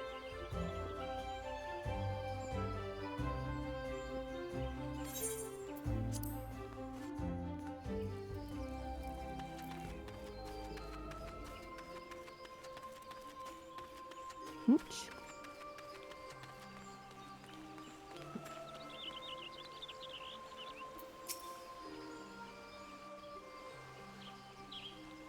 Scions of the Seventh Dawn, on behalf of the people of Gridania, I bid you welcome. Your presence is of Meow, great meow, meow, comfort to us meow, all meow. in these days of uncertainty. I summoned you here to share tidings of a most urgent nature. But a short while ago, the great elemental spoke, and his voice was clarion in its intensity. Ramuh is returned unto the forest. Scarce had his words ceased to echo in mine ears Oh no, it's when we were cabbage. visited by an emissary from Little Solace. Oh yeah, it's your favorite Oh, race in fuck's this game. sake. Our guest informs us that the sylphs too have sensed the presence of the Lord of Levin. Though his exact whereabouts remain unknown, we may safely assume that the primal was summoned within the heart of the Sylphlands. Unlike the other primals you have encountered, Lord Ramuh is no raging avatar of destruction. He is revered as much for his wisdom as his strength, serving as both arbiter and guardian to his children. Given that we and the Sylphs found a way to share the Twelveswood, it is my hope that this sagely immortal will be amenable to reason. Kenny Senna says a mortal will be amenable to reason, and that conflict may be avoided. Text-to-speech decided to jump in. With the power of the echo, Yeah, same. few among us who may commune with a primal without fear of influence. I would ask, therefore, that you represent us in this most delicate of negotiations. The Twelveswood has suffered enough. Upon this, Oh, look at the we cabbage. and The Sylphs, cabbage is so and happy. I would venture Lord Ramuh himself, are in perfect accord. Let us not endanger our shared home by engaging in unnecessary hostilities. Dear friend, I beseech you, safeguard the peace which Didn't you know exists that between our peoples. if the cabbage was happy before it died, it's more tender when you cook it? You have my thanks.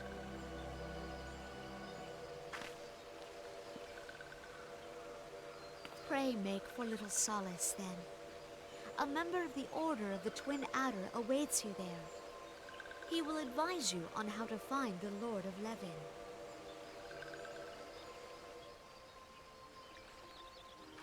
An ill wind blows through the forest.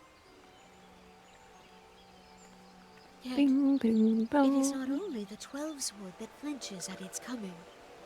All the lands Vayorsia shiver in dread anticipation. Have care.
Serpent Lieutenant says, Madam of the Science? I was told to expect you. I understand you go to treat with the Primal Rama himself, an unenviable task. but one for which I have no doubt you are well suited.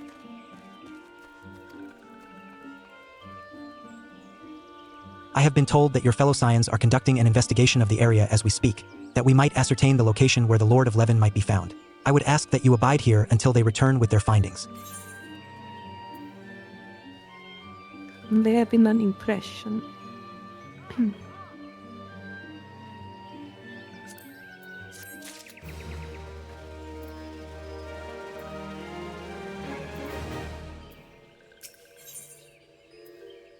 Ugh. Well, you know, I expected a pun of some kind. I was told that a messenger would be sent as soon as your fellow Scions finished their investigation. I do not imagine it will be much longer.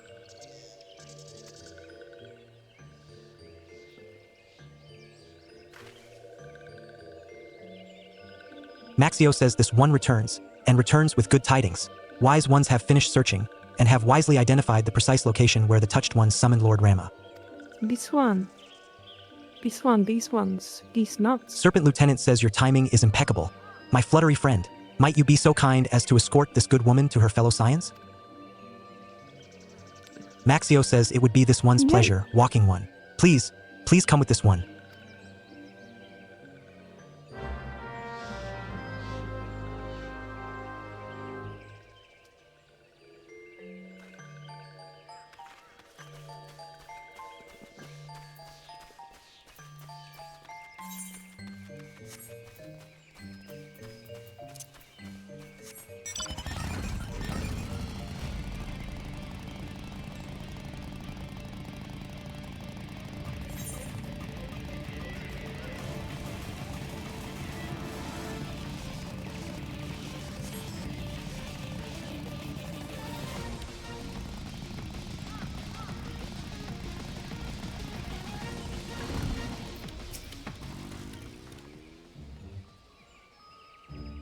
Wise ones have ventured deep within the Sylphlands. These ones must proceed carefully and keep an eye out for touched ones.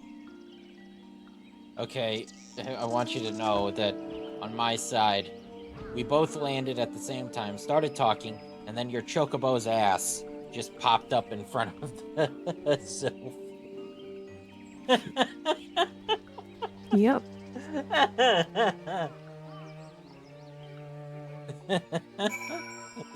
Just completely Hell yeah, it did. Just completely obstructing the view of the Sylph.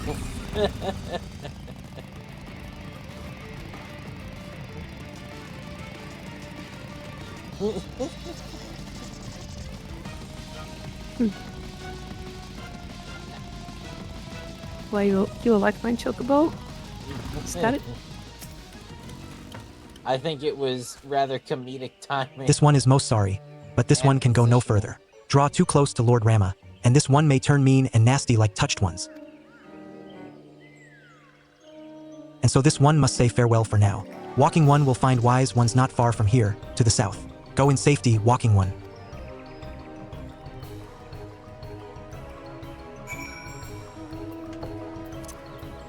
Okie dokie.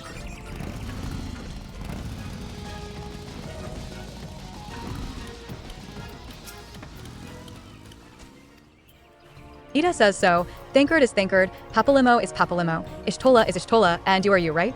Well, that's easy enough to remember. This one's name is Ida, in case walking one was wondering. Joke. I'm joking. Fuck off, Ida. Papalimo says, so it's actually you. I am relieved. For a moment, I thought we were dealing with another one of those confounded sylph tricksters. I swear, with them wreaking havoc with their skin-changing magics, it's a wonder I was able to finish taking my measurements. Yes, it was quite the ordeal. You should have seen the look on Ishtolia's face when the one impersonating you suddenly showed up. Ishtola says, that's quite enough, Papalimo. Papalimo says,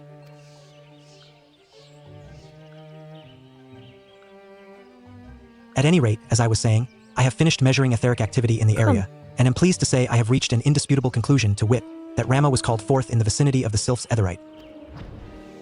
Come, madam, the Lord of Levin awaits.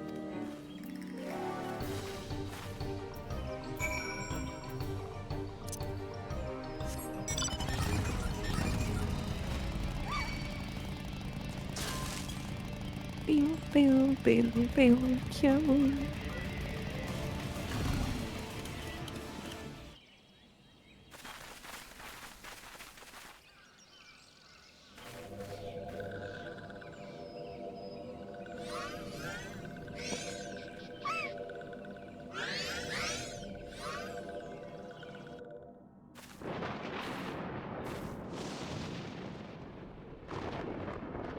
Nora betrays thee, servant of hiding.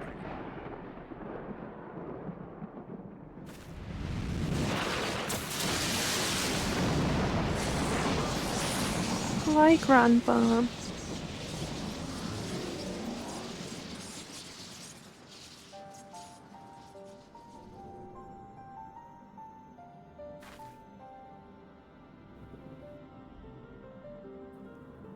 Thou art the bringer of light, bane of Ifrit, Titan, Garuda, and Leviathan. Don't forget Bahamut. I am Ramu, guardian of the children of the forest. Thou tramplest upon sacred soil, bringer of light. By what right doth man intrude in this sanctuary of the sylphs? Dormammu, I come to bargain. The Gridanians proffer peace? Their words are born of delusion, thine offer an insult.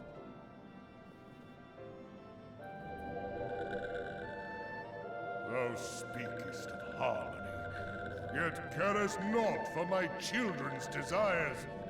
They did but wish to dwell beneath these boughs in solitude.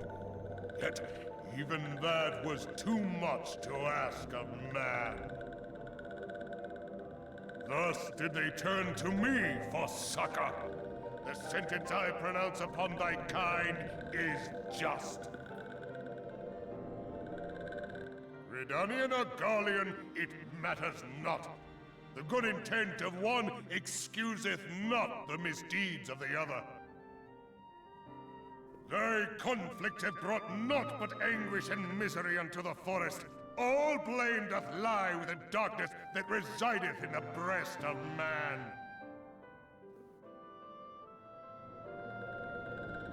Whence sprung this calamitous seed?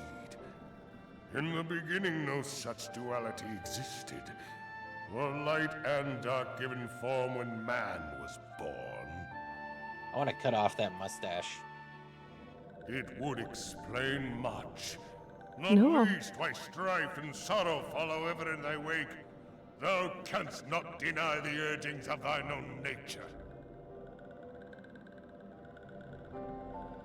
Knowing that thy mere presence here portendeth tragedy, wilt thou persist in this pretense of peacemaking?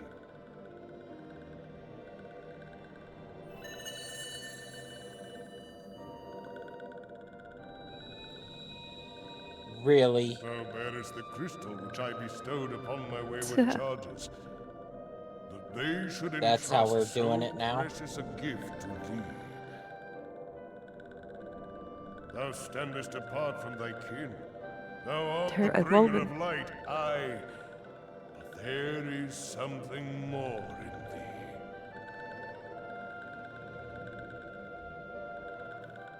Very well. I shall consider thy proposal, shouldst thou survive my trial. If thou wouldst champion the cause of harmony, I must have proof that thou art fit to play the role. Wither mine ire, and prove to me thereby that thou hast strength enough to stay the darkness which threateneth to consume thee. Yet if thou shouldst be found wanting, know that all men shall perish in the storm of my judgment.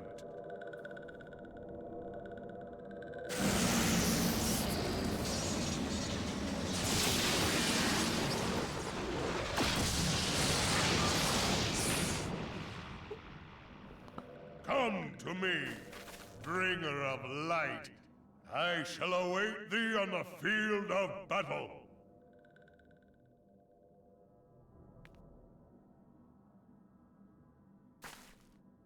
Urianger, it is rare indeed to find you so far from a tome.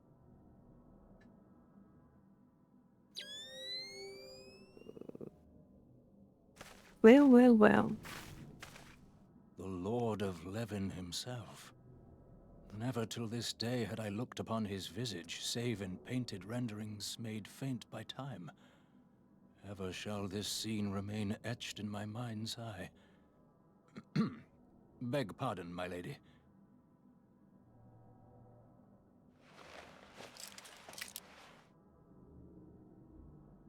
I must beg thine aid on a point of research. If thou art resolved to face Lord Ramu, I would ask thy leave to observe the event.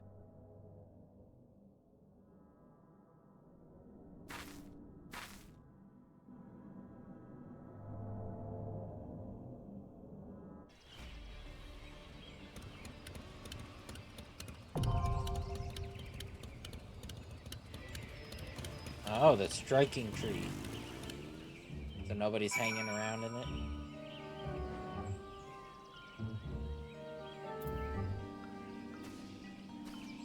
Huh? I was trying to make a dumb joke. Hunger Games.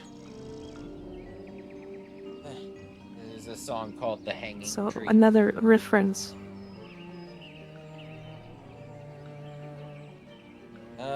I will grab a drink. Okay. BRB?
Bum, ba-dum, ba-bum, ba-bam. Kinda like this music.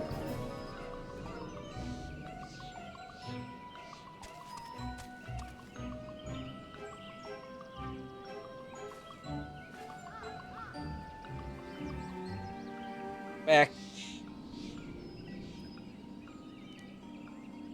That took longer than expected. Welcome back. You ever have it where you've been sitting for too long and so your knee just doesn't want to cooperate with walking? 'Cause I just had No.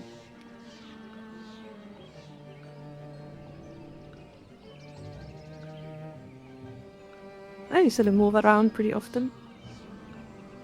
Yeah, you work out more than I do.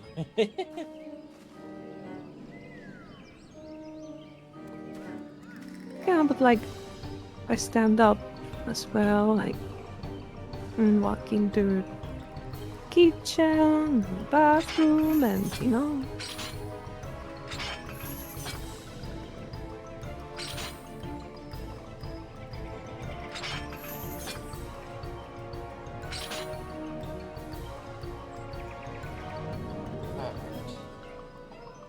So now we gotta face Ramu. Move. Okay, let's do it. Feel you, but yeah, it's like I went to get up. You guys need to move more. It's like my knee just didn't want to bend. There. So I just kind of did this little awkward hobble to the kitchen.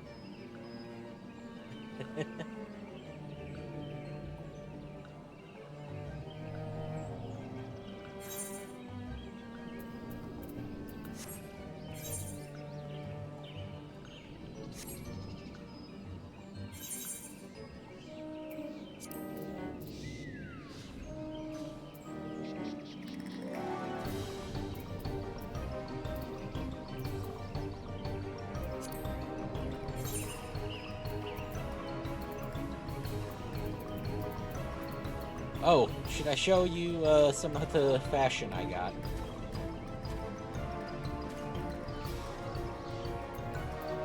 Sure.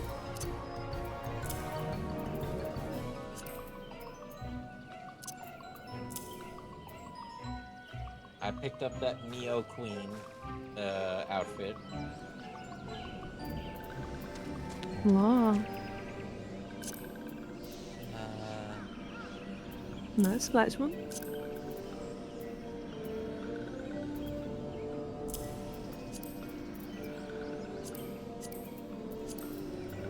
Got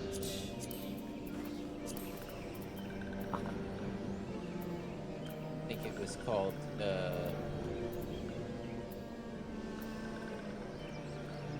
wait, where's oh, I need to actually sort these. I think it Signors? I don't know how to pronounce that. I thought this one looked really nice. Maybe it's Soiners? I don't know.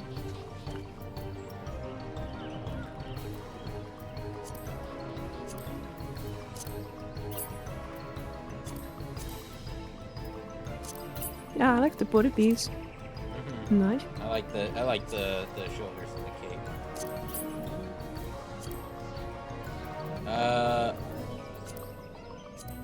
I got the fair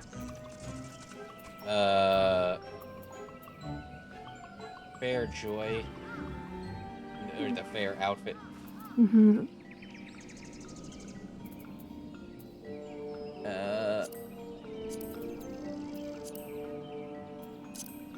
I picked up, where is it?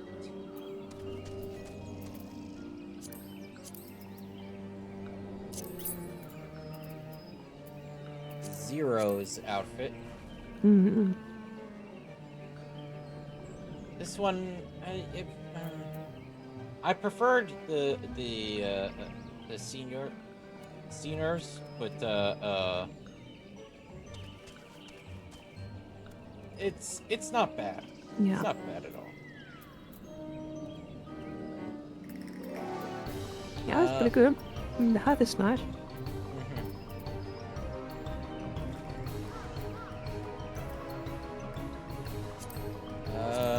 Then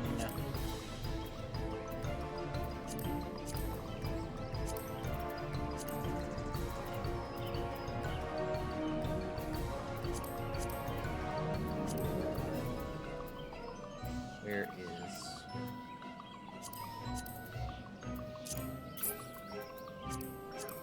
I got the Neja set.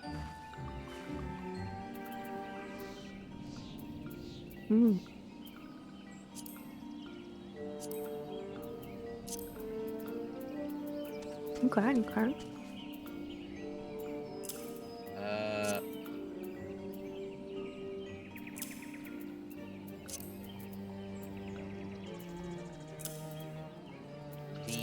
Far Eastern Maiden's outfit. Which, I don't like the hat, but I like the rest of the dress. Yeah, the boots and that pants are good. And then... And the bracelet.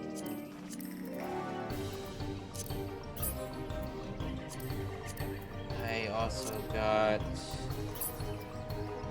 Lastly...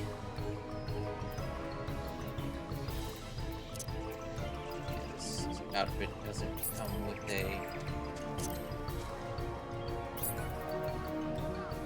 either a headpiece or a glove piece. The Queen of Whorl outfit.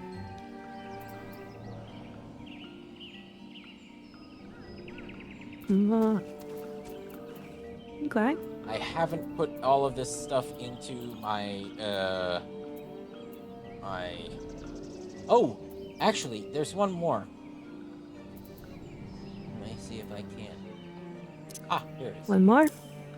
Yep, there it is. Oh yeah, the Minfilia. Yeah. A little bit upset. Nice. A little bit upset that the Minfilia outfit is all like it takes up the hands, legs, and feet, as well as the body. But I mean, it's a good-looking outfit. The outfit looks good enough. Yes, you can dye it. Yeah. Like, the outfit looks good enough that I'm willing to overlook it, you know? And yeah, it's... I looked at it and I was just like, there's some good dyes I could put on that.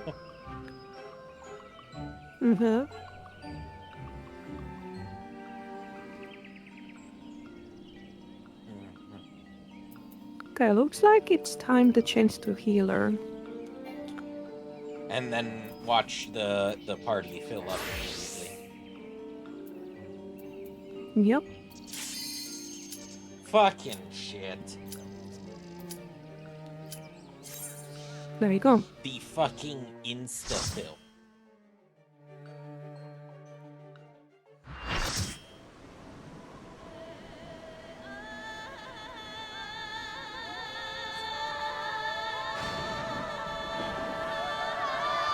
And this will be fun extreme.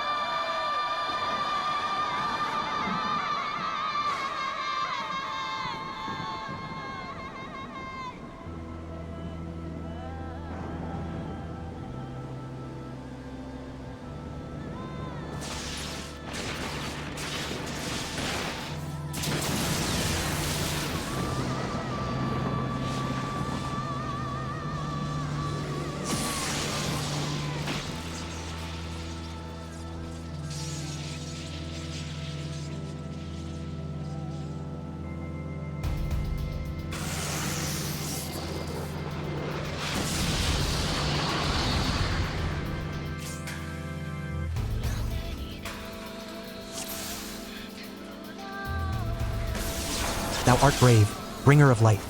Yet bravery alone shall not convince me of thy worth. Oh yeah.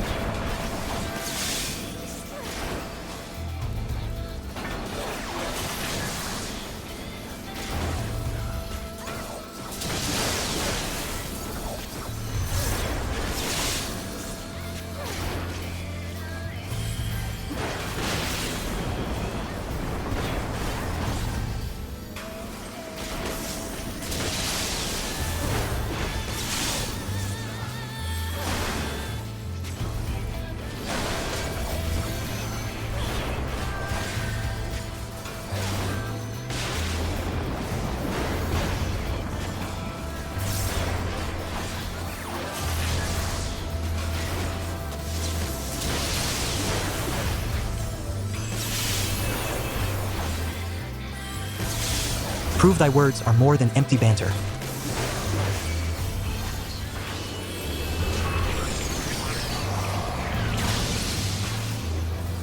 Okay, I'm done. Yep.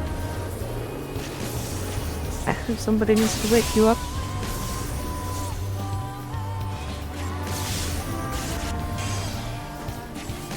Wake me up before you go, Bob. I'm about to die.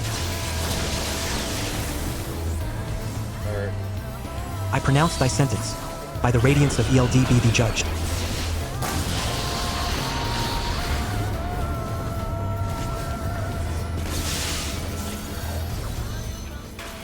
This battle shall decide thy fate. Canst thou weather mine awakened ire? Blasting balls of being AFK the whole fight. I couldn't do anything.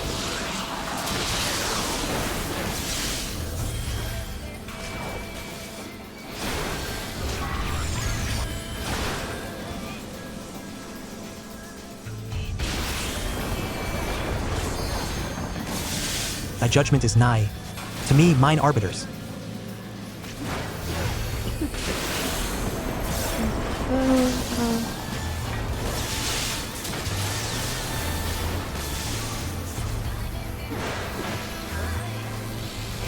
That looks so funny.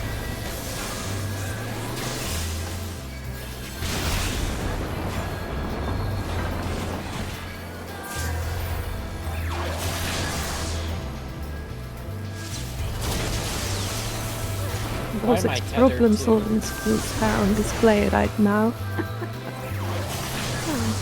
Have you tried to get rid of it? What's your plan here? Wow, amazing.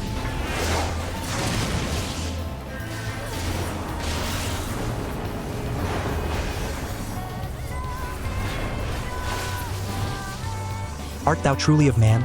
Thy strength exceeds mine expectations. He actually figured it out.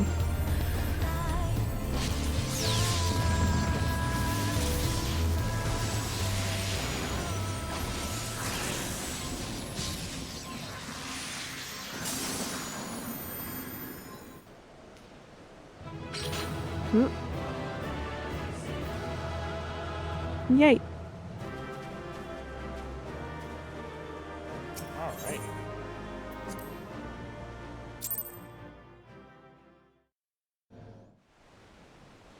I have taken thy measure, bringer of light.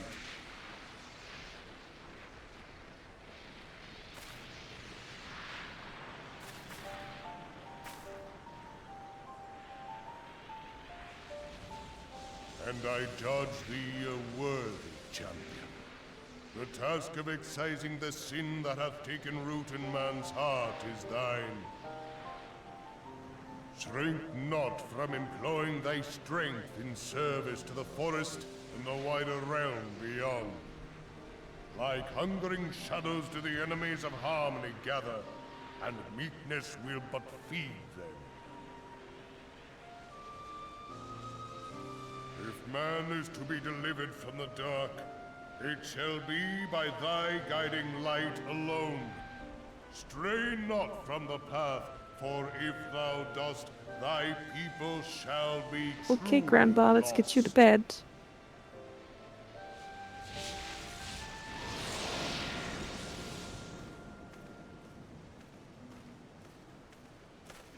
Thou hast slain the Lord of Levin. A regrettable act, but a necessary one.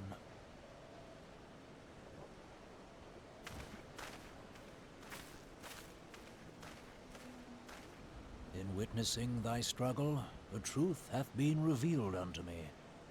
If I mistake not, it may yet prove a chink in the eternal armor of the Ascians. But let us conclude our present business. I shall expound upon my findings at the Rising Stones anon.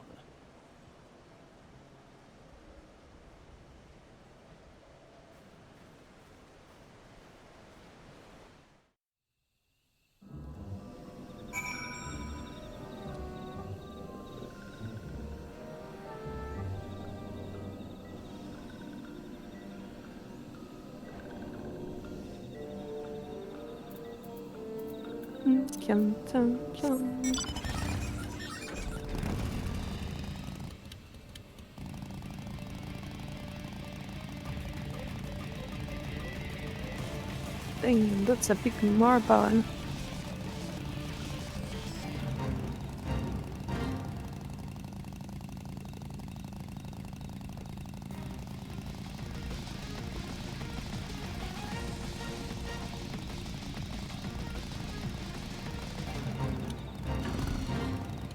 So the explanation for his savage tear is gonna be like, I was merely taking it easy on you. Serpent Lieutenant says, Madam, you have returned. Dare I ask how Rama received your visit? For the extreme or the tune?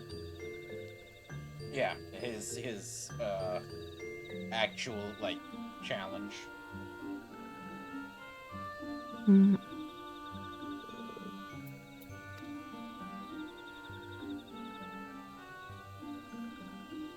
He challenged you to a test of arms? It is well, then, that you have some experience in such matters.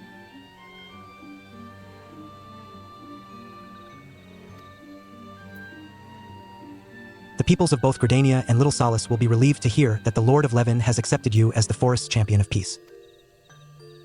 You have performed a monumental duty this day, madam. The Elder Seedseer must be informed of your deeds at once.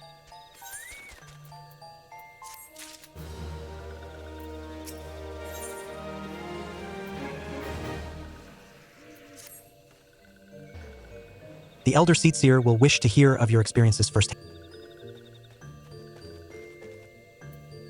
Pray return to Gridania and make directly for the Lotus Stand. The conjurer at Nafika's altar will be... Oh, yeah.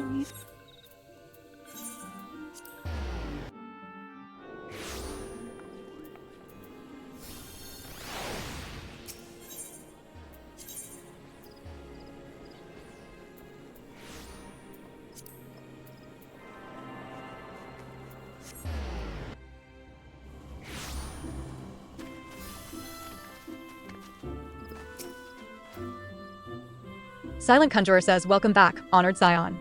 We...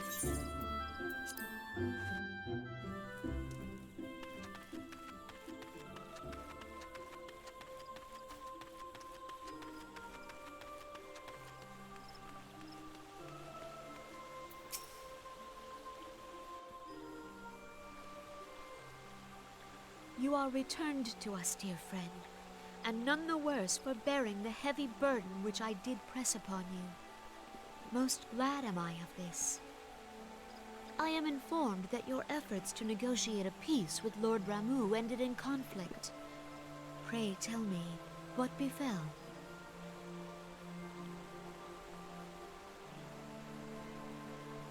Ramuh made trial of you? I fear there is truth to his claim. It is the darkness within us that attracts the darkness without.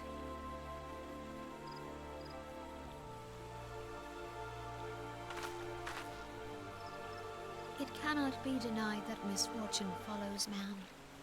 For evidence, one need only look to the conflict brewing in Cartano, or to the rising flood of refugees. Our shared struggle against the Empire should have served to seal our union. Yet the ties which bind the Alliance strain under the weight of gross self-interest. As the scars of the calamity begin to fade, so too does our sense of common purpose. Yet now is scarce the time to forget our shared responsibility. If this new-sprung realm is to survive beyond its infancy, it must needs be nurtured by all.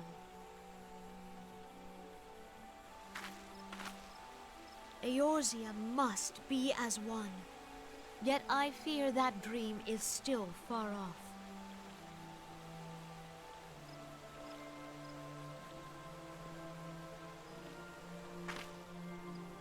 On behalf of the people of Gridania and the elementals both, I thank you for all that you and your fellow scions have done. Full oft have I been compelled to look to you for aid of late, and offered all too little in return. I've only asked for your help and I have provided nothing in return. And then she continues to provide nothing in return. Well, thanks. Should have given me some money.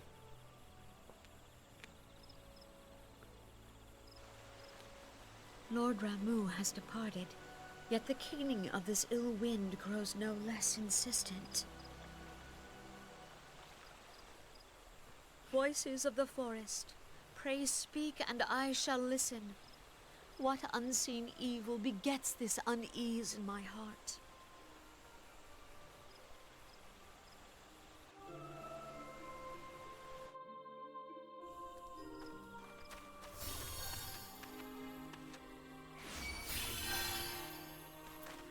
Like, you could at least give us, you know, some ranks and, and like, you know, a GC or something. I suppose Papalymo that's says not thus within ends Whorl another daunting power, mission. then. Madam?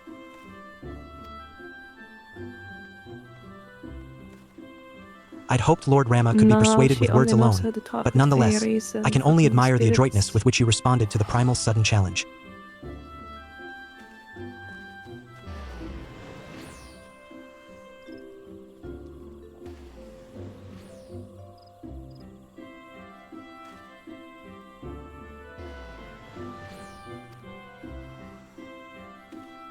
And it seems that Urianger too was pleased with the outcome. What say you, madam? Shall we gather back at the Rising Stones and ponder the lessons of the day?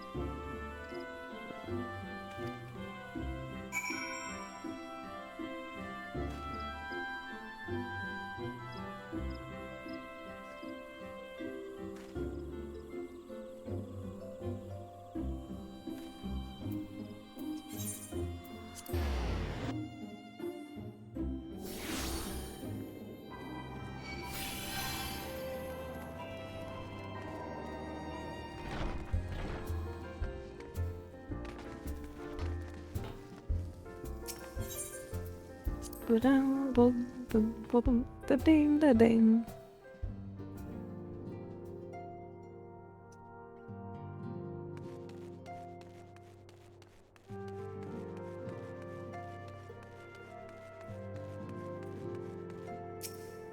So what bullshit has gone down in Ulda since...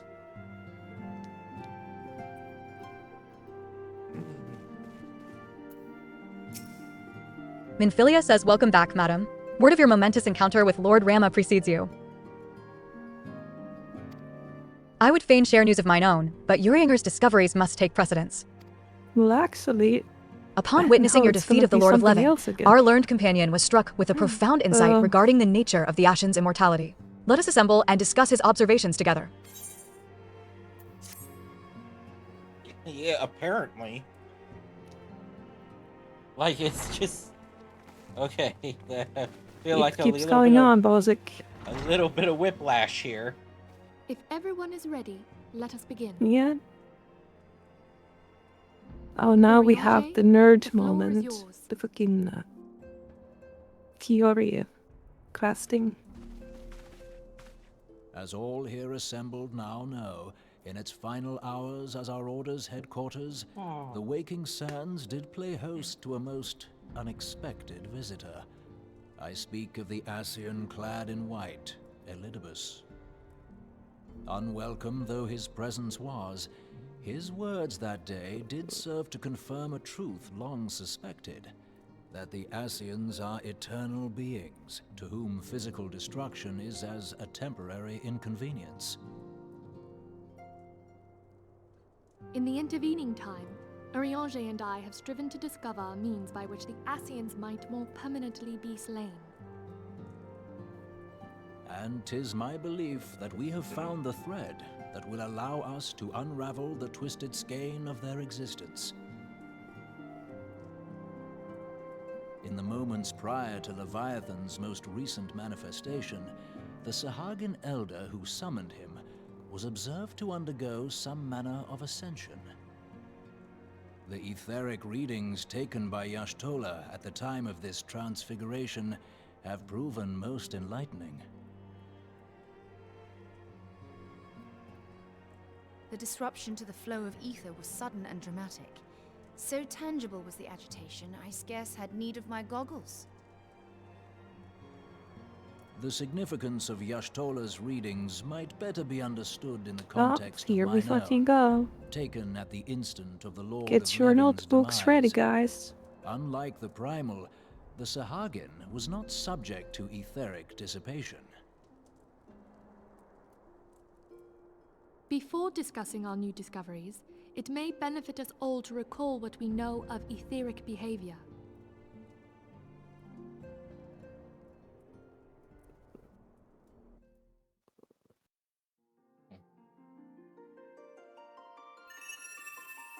Let us begin at what some might call the end.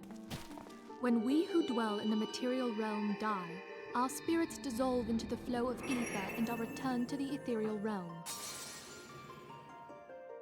In turn, the restless energy which suffuses that plane streams back into our world, giving rise to new life. 'Tis as the heavens did decree, the way of all mortal souls. Twixt this world and the next do the ethereal currents swirl, bearing the very essence of life. Thus doth the cycle of birth, death, and rebirth continue unabated.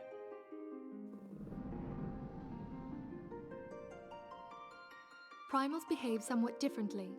In order to manifest and then maintain a physical presence in this realm, they must consume vast quantities of ether, most often in the form of crystals. Though they may seem to live, their flesh is but ether given shape.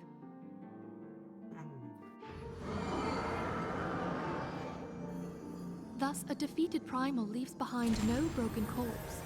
Rather, the essence of its form seeps back into the land whence it came, and the energy of its shattered spirit is called back to the ethereal realm.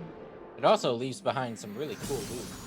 And there it waiteth, till next the prayers of the faithful do draw it forth from the sea of ether, to take their offering of crystals and make for itself a new body. Yep.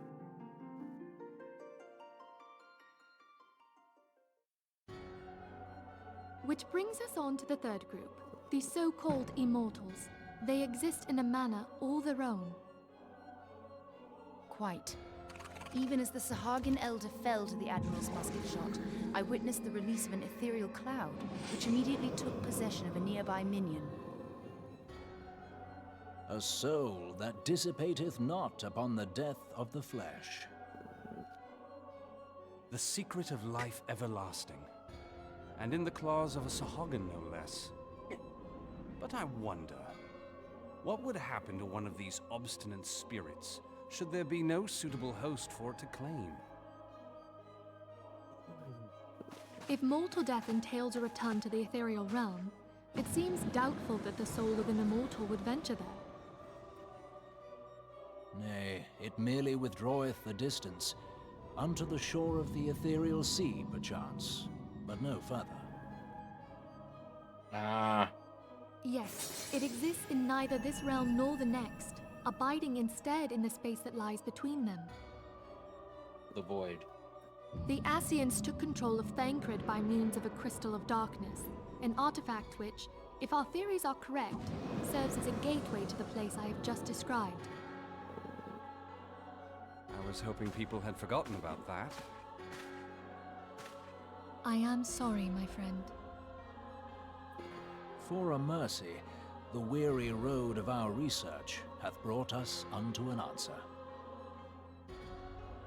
The Sahagin ascended to Yoink. an immortal state, but he did not possess a crystal of darkness through which to flee this realm. Thus was he consumed by Leviathan. If we could entrap the spirits of defeated Ascians in like manner, and thereby deny them resurrection,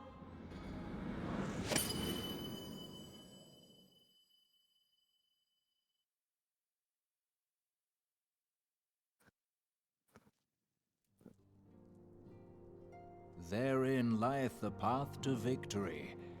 Thou art most perceptive, my lady. Only when we have trapped the bodiless soul within an ethereal prison can we hope to defeat its unnatural constancy. Here comes my favorite Thus character, might I even think. an eternal paragon be consigned to oblivion.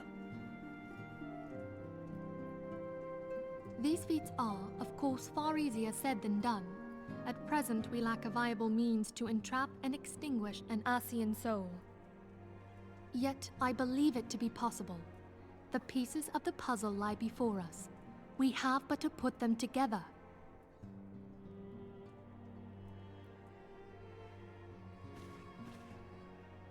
No, still not. I will depart at once to convene with the sages of Sharlayan. Together shall we divine the steps by which our goals may be achieved. I have the utmost faith in you, Archon.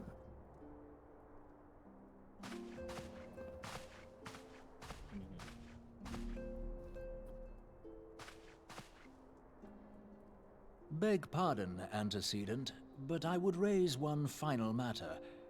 Even now, a Sharlayan survey party seeketh to ascertain the fate of the students of Baldessian. Their findings shall soon be known to us. Though you harbor feelings of dread, I bid you surrender not to sorrow, but abide instead in hopeful prayer. I shall, Archon. Thank you. No, no way, little girl. Oh, that's so funny.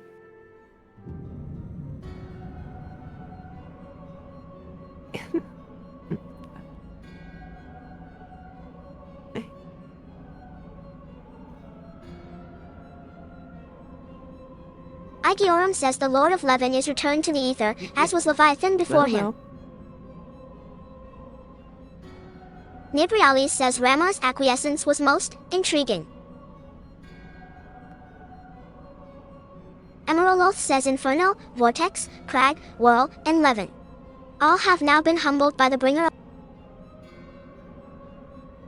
Ultima says the limitless potential of man. Hydaelyn's servant grows mightier by the day.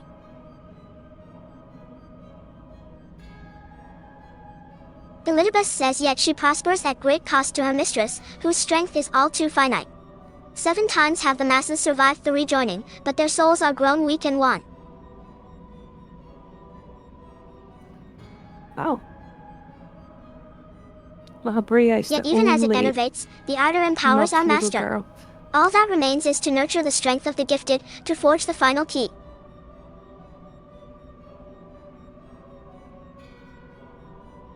Says, and that is the task to which we bend our every effort.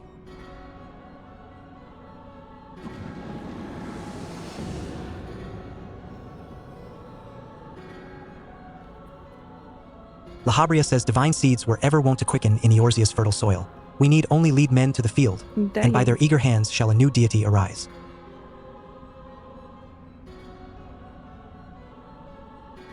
That which was shattered shall be made anew, and the one true God shall come again.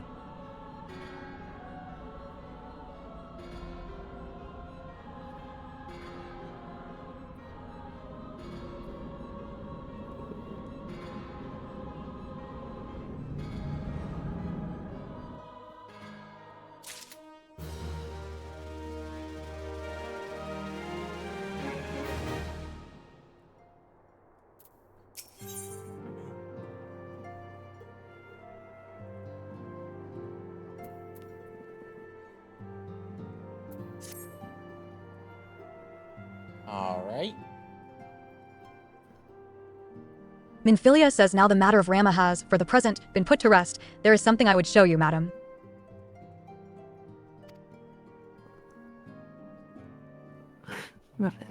It is a letter of thanks, signed by the leaders of the Eorzean Alliance, acknowledging the Scion's tireless service to the realm. Ah, yes, a thank you letter. It mentions, in particular, the names of all of the defeated primals: Ifrit, Titan, Garuda, Good King Moggle Mog 12, Leviathan, and now Rama. Needless to say, there is only one among our number to have faced them all. And though these words of gratitude were addressed to our order as a whole, I feel that they were meant for you above all others. I, too, must offer my heartfelt thanks for all that you have done. In the course of your duties, you have never once failed to answer my call to arms. You are a true hero, madam, and Eorzea is that much the safer for your presence. Pray do not misunderstand me. I said Oh, safer, thank you, not Wolves. safe. I know only too well that we can Amazing. ill afford to lower our guard. The Ashens may be relied upon to sow chaos in this realm until such time as they are forced to stop.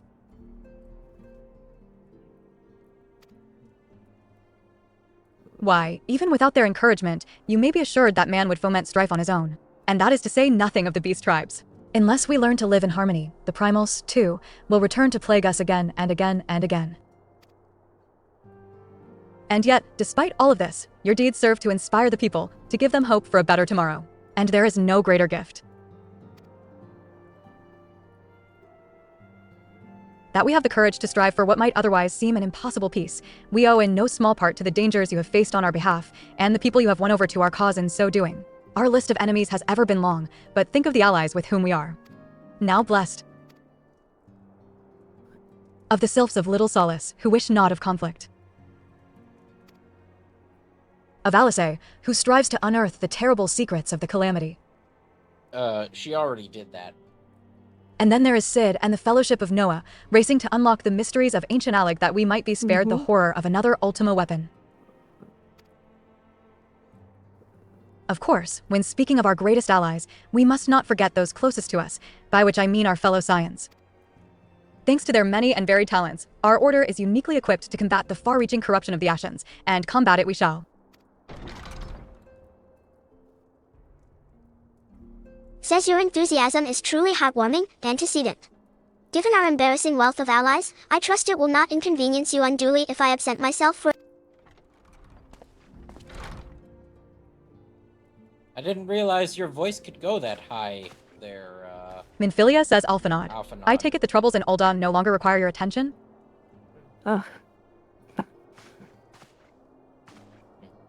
Well, he's still in puberty, so... Alphanod says there are yet some rumblings of discontent, but the air of simmering violence is largely dissipated. 'Tis to report such that I stand before you now. That, and to speak with you concerning the new organization we discussed.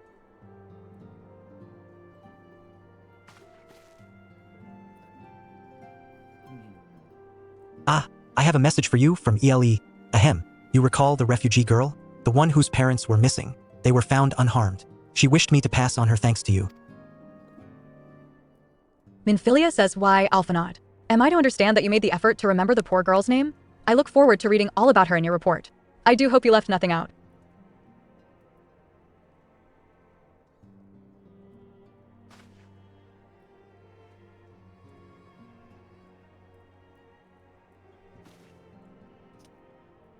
Madam, you have been away from Revenant's Toll for some time now, I believe.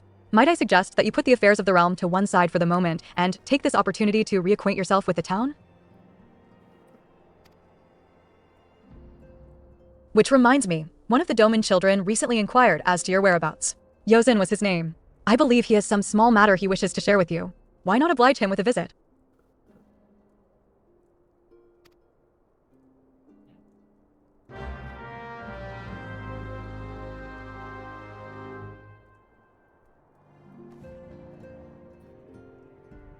Yozen. Oh god, it's that kid. My god. Yozan, the son of Hozan. Hosen what?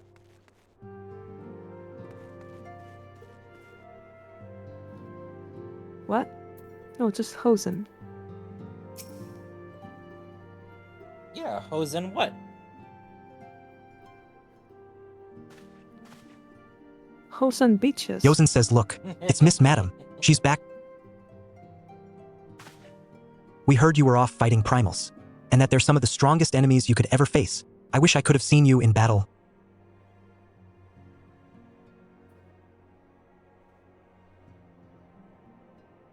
Anyway, we all want to be heroes, too, so we finally formed our very own Doman Adventurers Guild to protect all the Domans.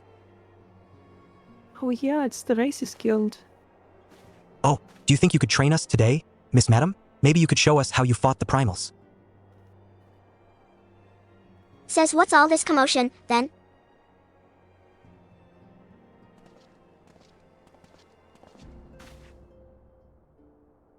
Yozen says Mr. Boulder and Mr. Coltnett. Did you know that Miss Madam is back?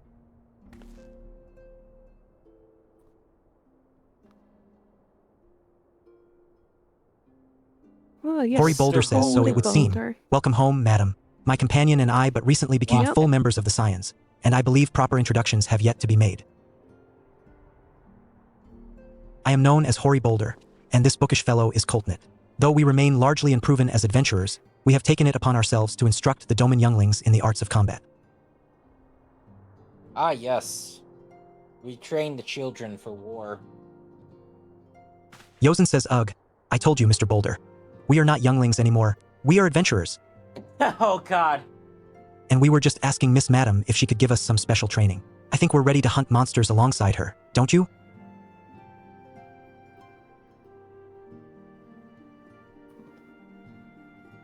Hori Boulder says, well, you've certainly been diligent with your drills. But I'm afraid the fiends of Mordona are still ever so slightly too dangerous for you.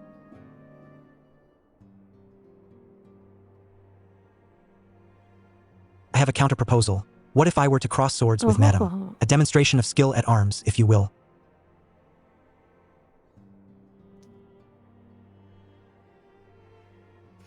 Coltnit says, Hori, if I didn't know you better, and I do, I'd say you were merely seeking to test yourself against a legend.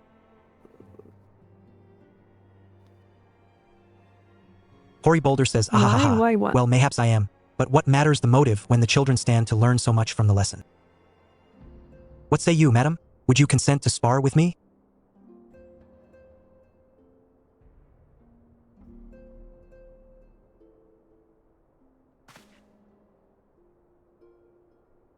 Yozen says, hurrah, we're to have a tournament.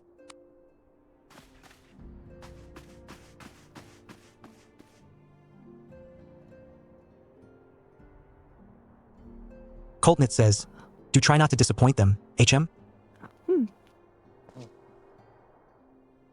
Hori Boulder says, have faith. Coltnit, I shall summon every last ounce of my strength to make of this a war. The fields to the east of town should prove suitable for our purpose. I very much look forward to our bout.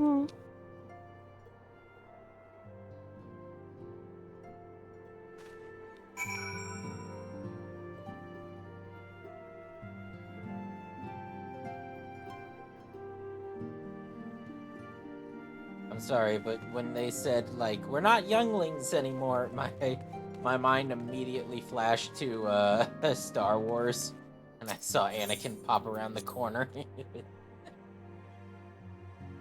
The lightsaber.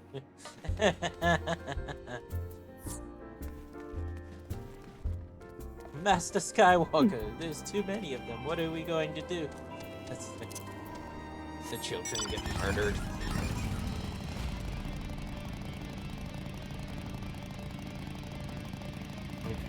There we go.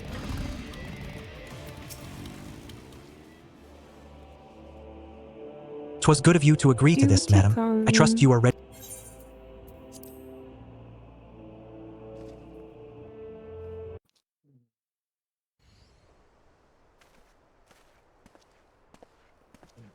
Very well. Let us not keep the younglings waiting any longer. Coltnit says, ahem. Hori, are you certain you wish to fight her alone? That is madam you face. Hori Boulder says, what better way to test my mettle? Pray allow me to attempt the first round unaided.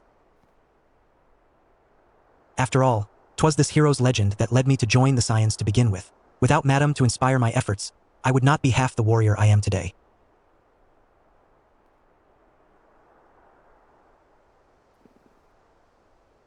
Coltnit says your point is well made. But remember, this is for the children's sake as well as your own. Should it appear the contest will end too swiftly, I shall add my spells to your blade work.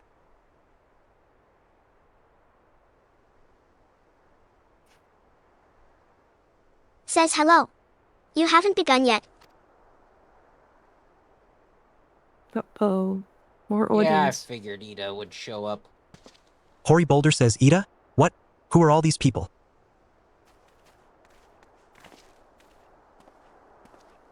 Ida says, when I heard about your sparring match, I told everyone I could find. Thought you could use a crowd to cheer. Thankard says yes, and there are still more to come. When I mentioned madam's name, the reaction was quite enthusiastic. Why, my own popularity seems but a sickly shade in comparison. You'd best claim victory. Bringer of light, your burgeoning reputation is at stake.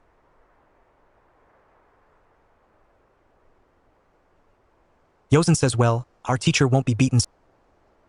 On your guard. Koharu says you can win, Mr. Boulder. Oh no. Wait, let me summon my fairy. Hori Boulder says we shall soon see. On your guard.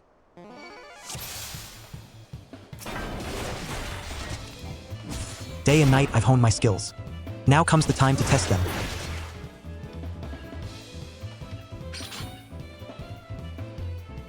Such power. The tales barely do you justice. Mr. Boulder won't lose, will he? It's not over yet. It can't be. The children have the right of it. 'Tis time I joined the fray. On your feet, Hori.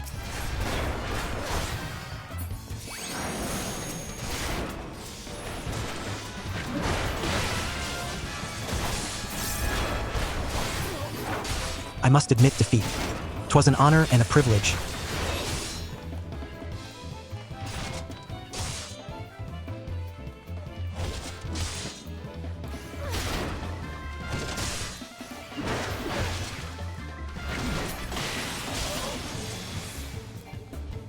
Oh no, he looks hurt.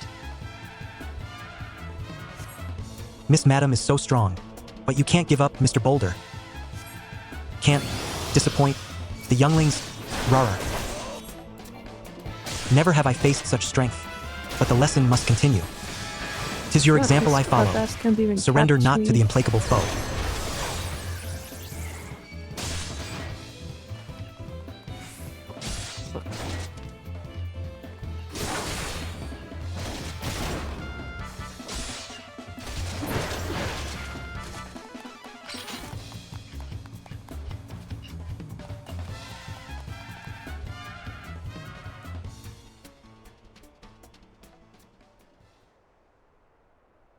You have bested me. I yield.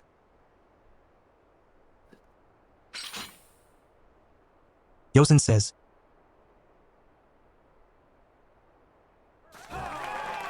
That was incredible. She beat them both at the same time.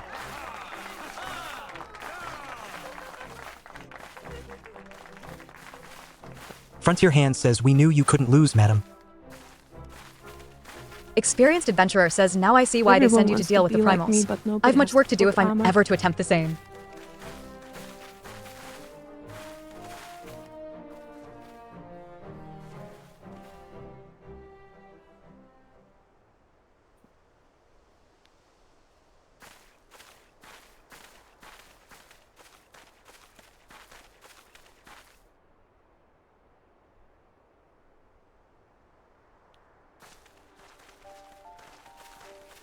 Alphanod says impressive as always, madam. 'Tis ever a pleasure to witness the spectacle and judging by the smiles on these many faces, they, too, appreciate the hard-won strength that keeps the perils of the realm at bay. Guardian of Eorzea. Yes, that is a most fitting title.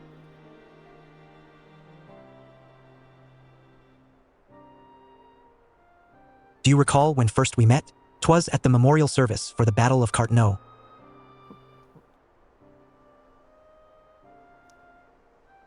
At the time, I was yet attempting to understand this land of Eorzea.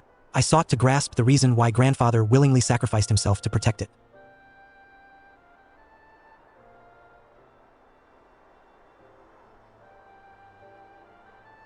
Alphanod says I shall speak plainly. My initial impressions were less than favorable. Dire problems abounded. And yet the effort I saw expended towards their solution was haphazard and half-hearted. I thought Eorzeans a foolish and childish people.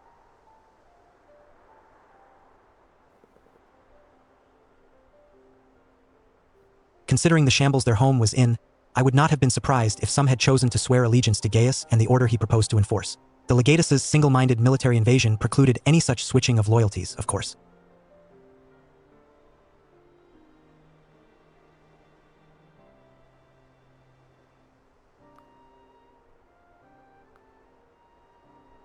Were it not for a desire to continue grandfather's legacy, I would have abandoned the realm to its fate long ago. The threats were too many, the nations too self-involved and unstable.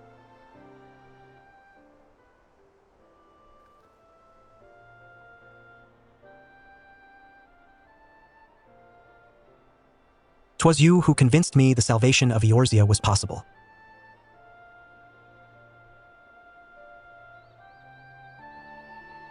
'Twas you who taught me through countless acts of bravery that what my grandsire sought to preserve was not the land, nor its history, nor any single nation.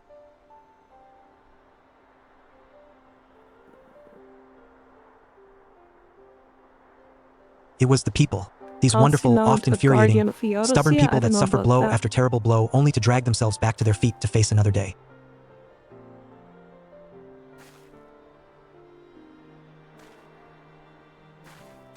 Though he never put such feelings into words, I believe grandfather's admiration for this inextinguishable courage grew into a fervent wish, a wish to aid Eorzea and its inhabitants in charting a course for the future.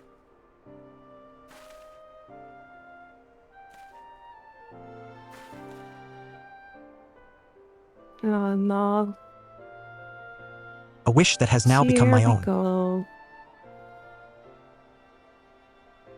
I too will endeavor to take up the mantle of Guardian of Eorzea and champion these people who toil towards a better world.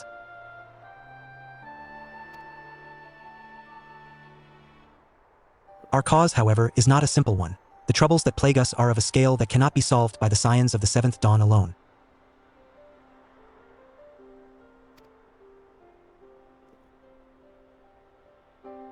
No, what is needed to tackle the root of the primal threat and effectively counter the schemes of the Ashens is a new, expanded organization that operates beyond the limitations of nations and borders. If you would aid me in building such an organization, then pray let us continue this discussion back within the walls of the Rising. Of his.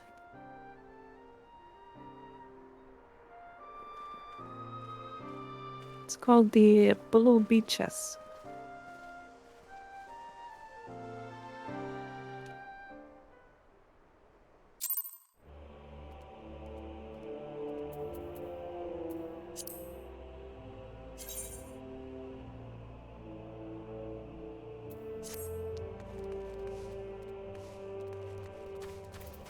Oh, wait, the blue bitches or beaches? The Blue Beaches, yeah.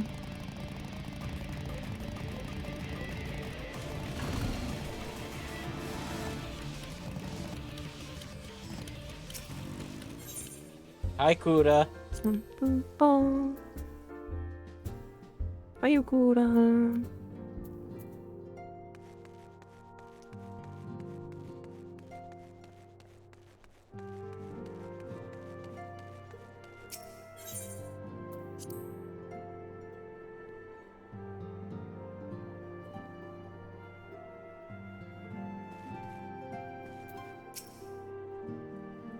Thank you for coming, madam. The world shifts and alters, and we, my friend, must ever be one step ahead of the chaos. What I propose is the formation of a new organization, a group that shall pave the way for a truly united Eorzea.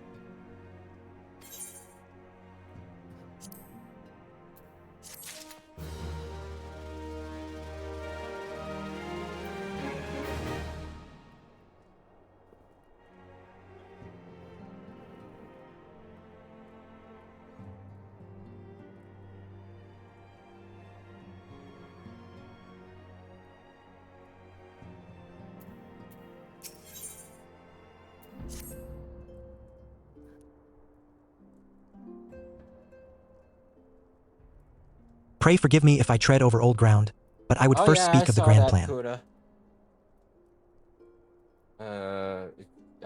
Since the advent of the 7th Astral Era, the leaders of the three nations have been deliberating over an accord that seeks to bring the disparate forces of Eorzea together into a single entity.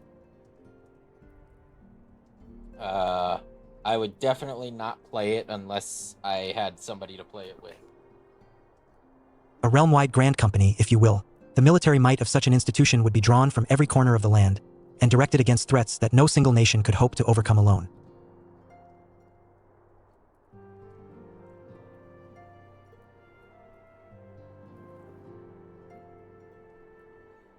Yet, while the purpose of this hypothetical organization is undisputed, the logistics of its formation have become the source of endless debate.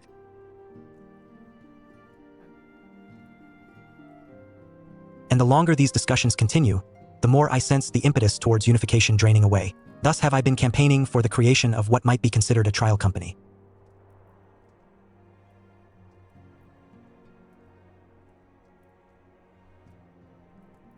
It will be on a much smaller scale than what we hope to eventually achieve, but capable of the same manner of unrestricted operation accorded to the science. 'Tis my hope that the successful utilization of such a force will lend momentum to the lagging deliberations.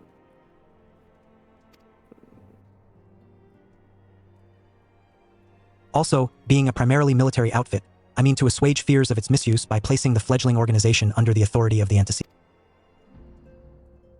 The Scions work tirelessly to protect Eorzea and its people. But as you yourself have witnessed with the refugee revolt, there are limitations to what even we can achieve.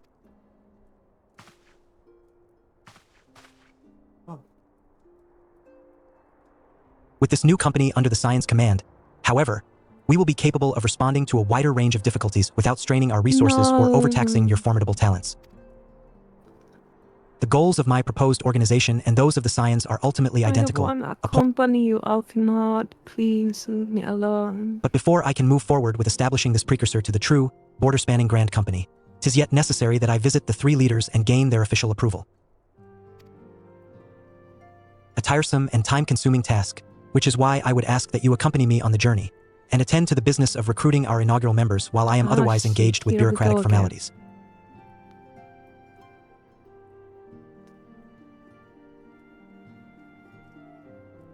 So you want us along for the busy work? Thank you. 'Tis reassuring indeed to know that the bringer of light and her discerning I will be selecting our future. Our first destination will be Limsa Lominsa. Let us rendezvous at Bulwark Hall. Now, like, this base game never ends, I swear. Yeah. And the fun fact is that it used to be way longer because they made it shorter. Yep. Version 1.0 Nightmare.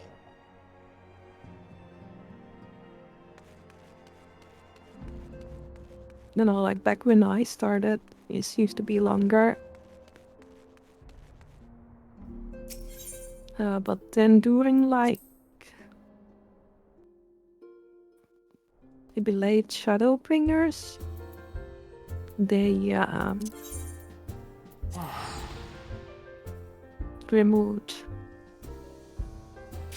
some quests in between to make it shorter.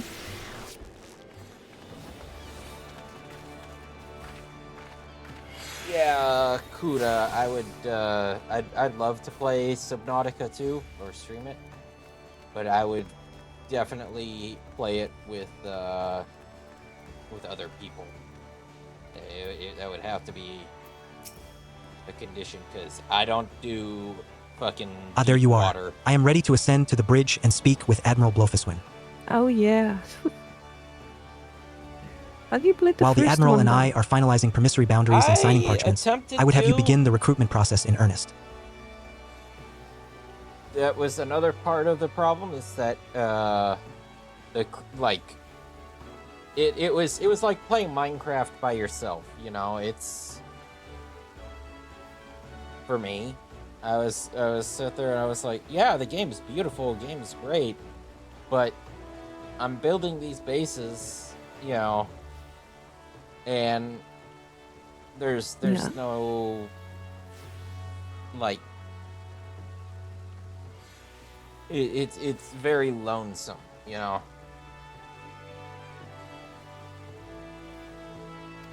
Well, Which is I part have, of of course, atmosphere, endeavored to spread the word of our but- organization through various channels, but I believe a personal approach will reach many who may otherwise remain ignorant of the opportunity.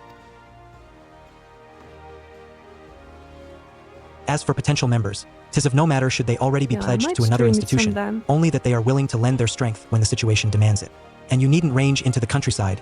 The upper decks alone are populated with sufficient candidates to suit our purpose. Once you are satisfied with your recruiting efforts, meet me at the airship ticket counter that we might prepare for the next leg of our journey.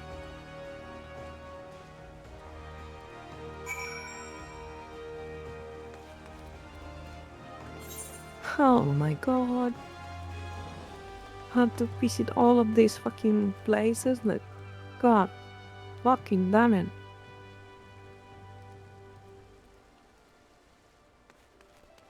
Fuck you, Alfinant. Little page.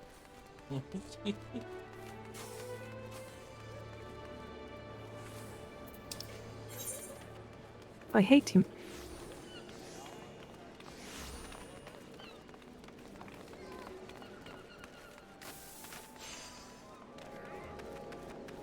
He's like, oh, I will go and have a chat with this big booba lady, and you can go and fucking run around and do fuck all.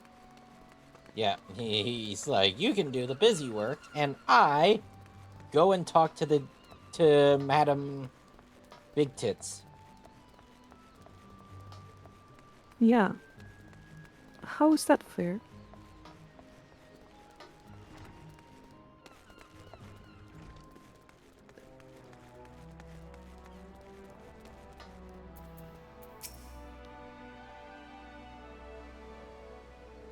Carvelane's.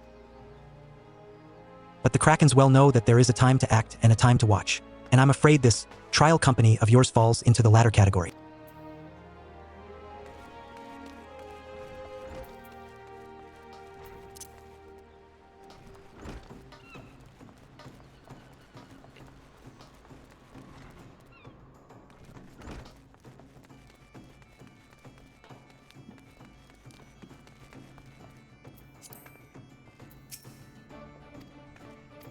Raynor says Master Alphinaud's new organization?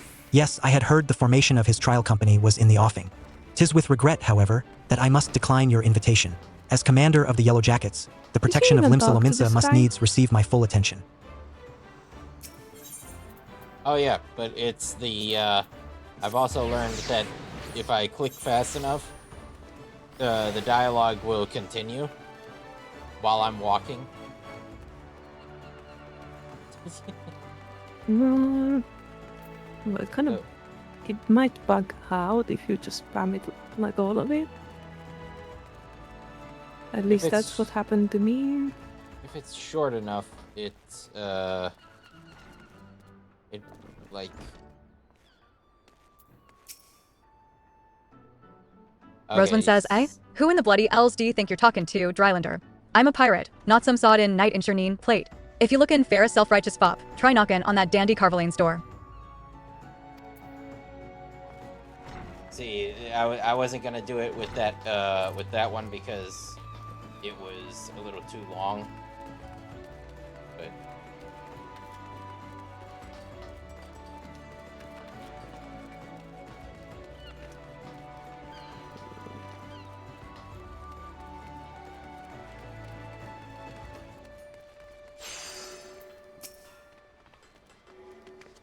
Nonanza says a precursor to a united Eorzean Grand Company? While I do admire the scope of your ambition, my responsibilities here at Naldic and Vimelis keep me close to the forge. I have not the time to be traipsing hither and yon across the realm. Should you require my skills as an armorer, however, I might be willing to accept some special commissions.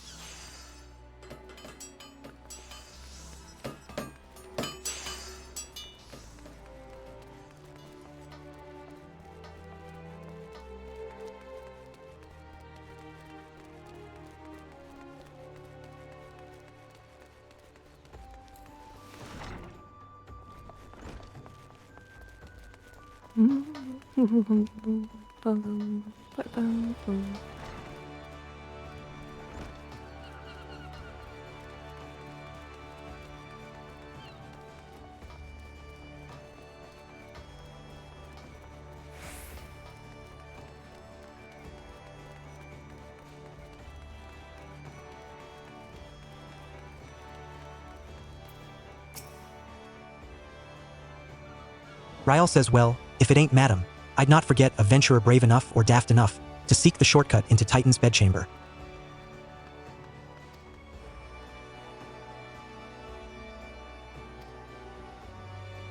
You remember old Ryal, don't ye? Formerly the Company of Heroes? 3 whistles at Bronze Lake?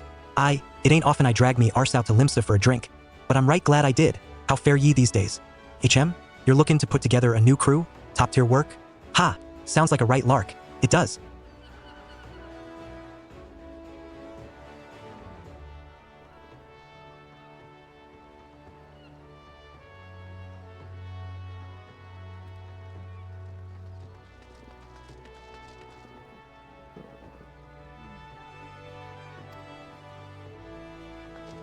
Alrighty, last count me in. The heroes may be gone their separate ways, but I ain't ready to climb into me grave just yet. Oh, look, we got 1 out of 5. Yep. Time to do this again 2 more times.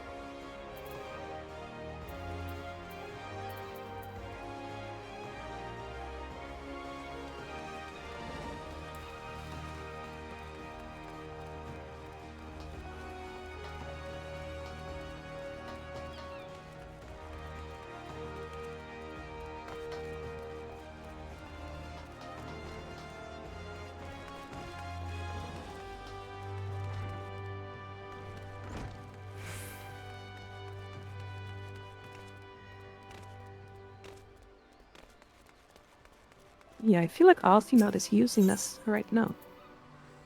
Oh, you think? Yeah.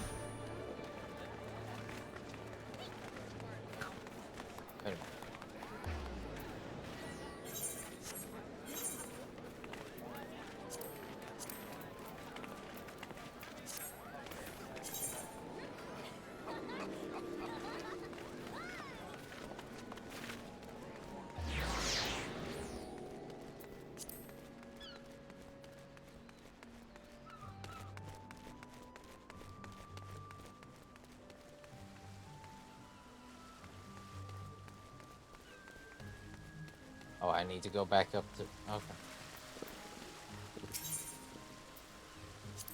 Back up to the drowning wench. Did you read the quest? Airship landing. I'm stupid. Yeah, reading usually helps. I kept looking at the map and I was just like... just trying to guesstimate the location. Alphinaud says, Madam, your recruiting went well. I trust? I am Yep. curious as to how my proposal was received by the rough and ready folk of Limsa Lominsa. A member of the legendary company of But heroes why indicated read his when I interest. can just Astonishing. play cards? I knew enlisting your aid was the right choice. Few could boast the acquaintance of such an elusive character. True.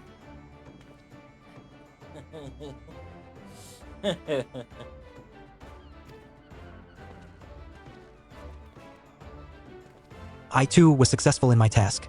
The Admiral consented to sign all the documents requiring her approval. I can only hope that my visit with the Elder Seedseer proceeds as smoothly. Pray continue on to Gridania at your own pace. I shall await your arrival at Nafika's altar.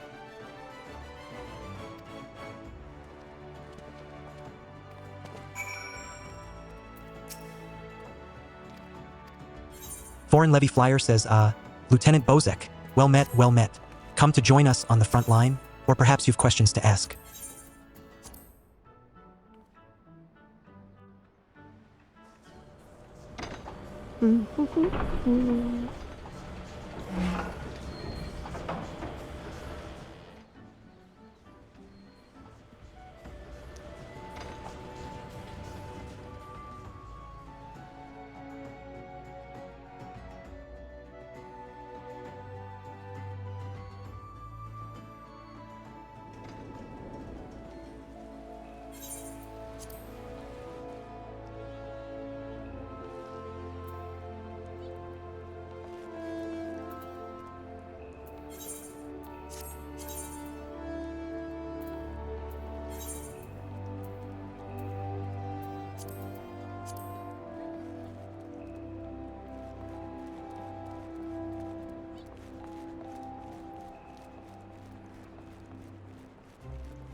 But yeah, I'd definitely be interested in doing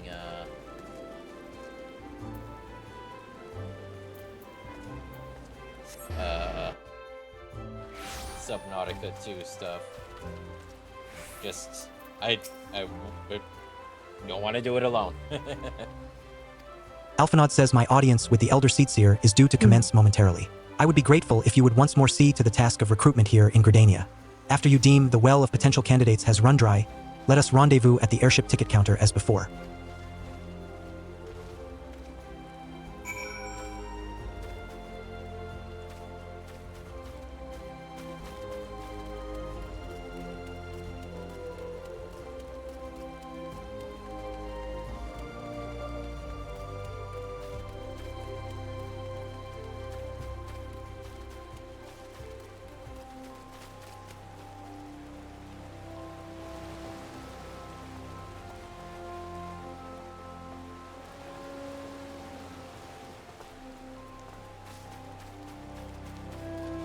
What are you doing?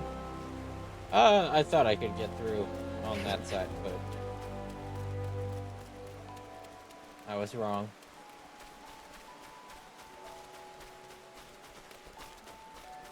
You was wrong.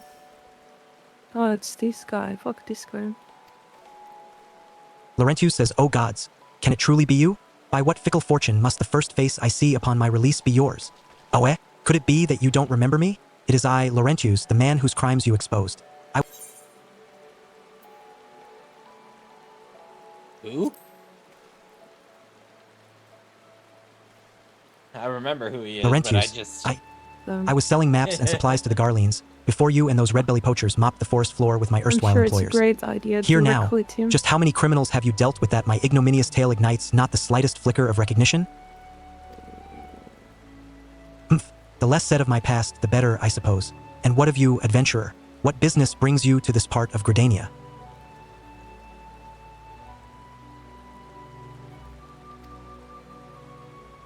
Recruiting, and what is your policy on reformed convicts? As matters stand, the Wood Whalers will have naught more to do with me. This may be just the second chance I was looking for.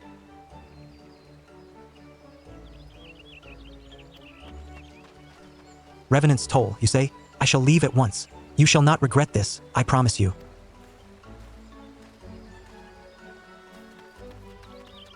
I'm a changed man. Sure, buddy. We'll see about that.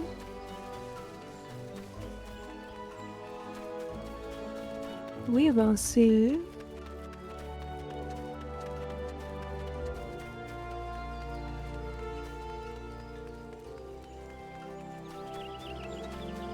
Meow, meow, meow, meow, meow. Alian says, grandfather, you must call it a day. Let us return to the guild and rest ere your... I'm terribly sorry. We were just... Oh, madam, isn't it? It has been some time since our paths crossed outside of... Why, you were barely more than a novice adventurer then, but look how far you've come. Mother Mayon tells me 'twas you who felled the fearsome black wolf.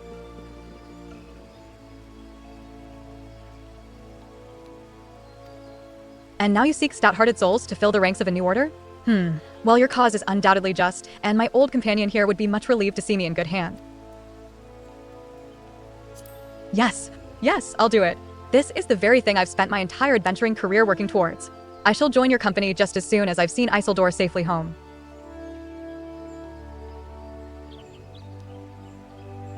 Isildur?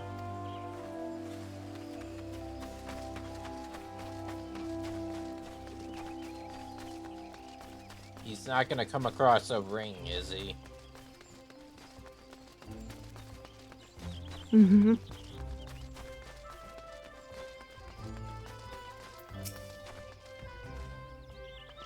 Ursendal says, you would offer this old man a place in your company of champions? I am both puzzled and honored by your invitation.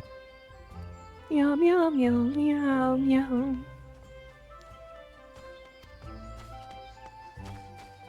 Pray forgive me, young mistress, but I cannot accept. I have sworn to abide here for whatever scant years remain to me, and bear responsibility for the evils my lady has wrought upon this land.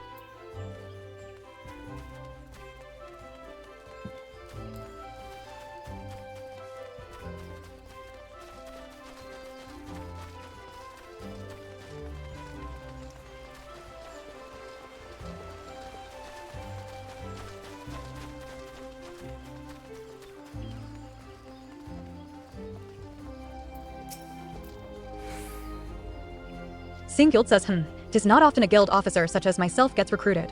And this company of yours certainly sounds to have some promise. But its duties appear less than focused. I must refuse your invitation until such time as your organization is more organized.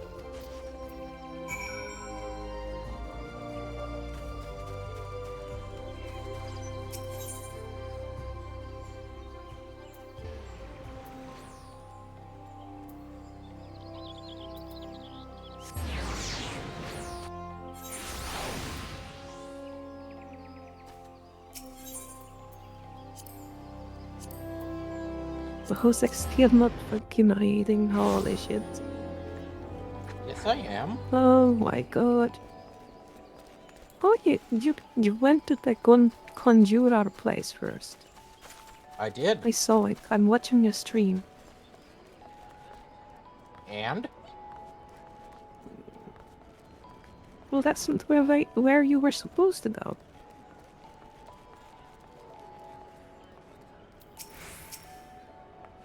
So? Alphanod says, what news? Madam? For my... So I'm saying you're still not reading. A former wood whaler and a seasoned adventurer, No, I our just company will misread not the lack map. for variety, that much is certain. An interesting harvest, indeed. Mm-hmm. Shall we strike into Ul'dah whilst the iron is hot? Let us meet at the Royal Promenade and endeavor to conclude our remaining business. Our journey draws to a close.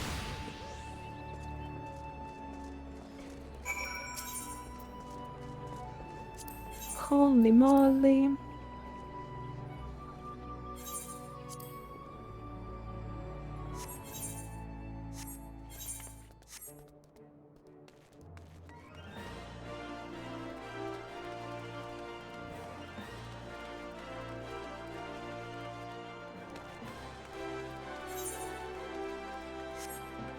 Where the fuck do we go in here?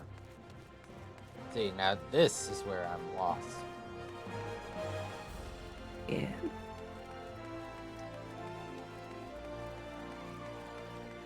You're the least.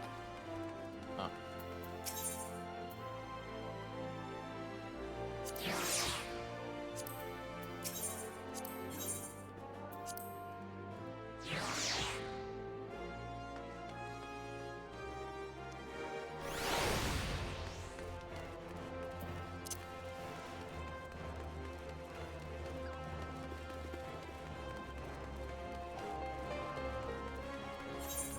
Bum, ba, bum. Bum, bum, ba, bum.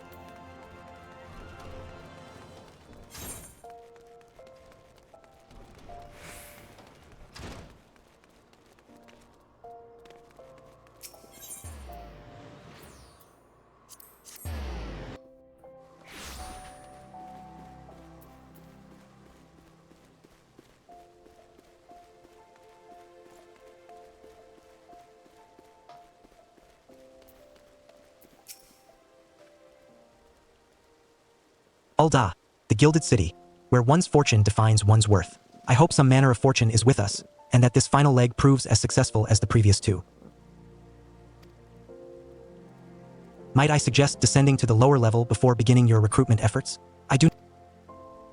Let us meet back here at the promenade when our respective tasks are complete.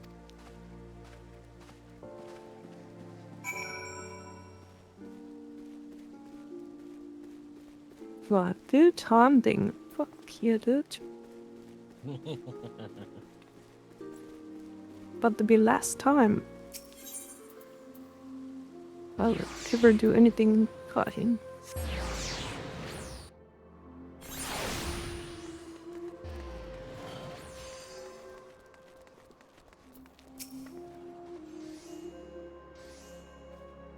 Sinkgoat says a company that looks to cure the ills of the realm entire? Listen, friend.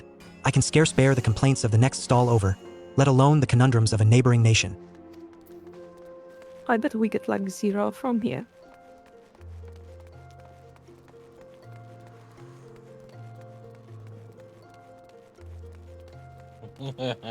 We actually lose somebody because we tried to recruit from here.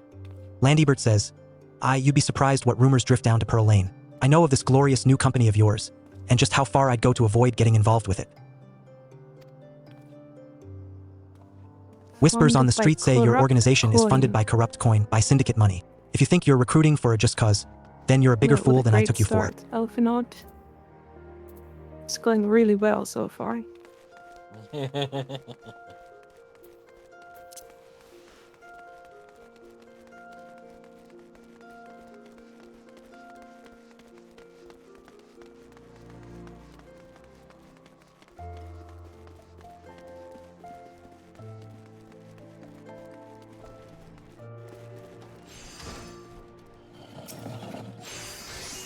Yellow Moon says I'm sorry. You wish to recruit me? Is this some new-fashioned manner of propositioning a lady?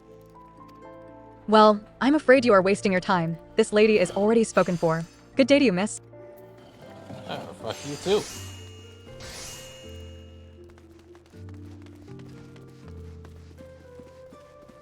Good aim.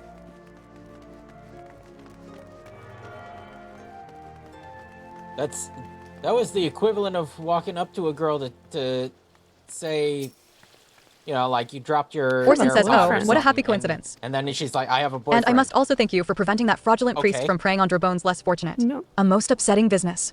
Are you here with your companion? Thinkard, wasn't it? Ah, 'tis new companions you seek then.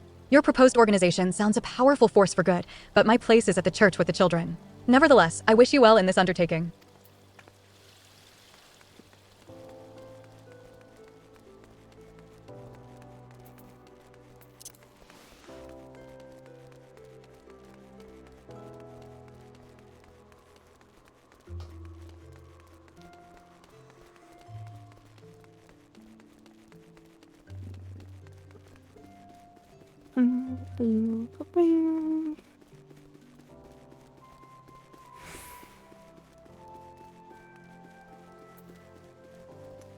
Wait a minute.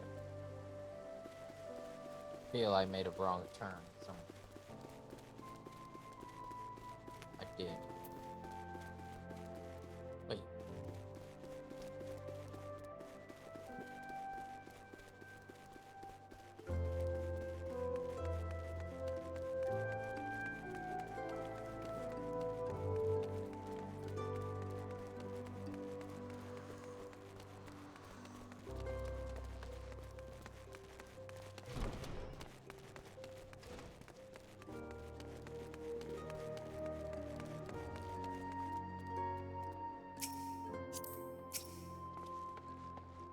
Will Red says HM? Wait, you're the lady who came to Little Alamigo looking for that masked devil. Who knows what might have happened if you hadn't? I'd probably be dead, and a whole lot more of my friends besides. We were such fools. Right. Any road, that disaster really got me to thinking about our homeland, and about the outsider who saved us from ourselves. I realized how easily I'd been manipulated, and vowed to make of myself a more worldly man. A new company of champions? And you say it will take me to all corners of... That sounds exactly like the kind of opportunity one need. And don't worry, I'm not the same stripling you met in Little Alamigo. I've prepared myself to fight the evil I now know is out there.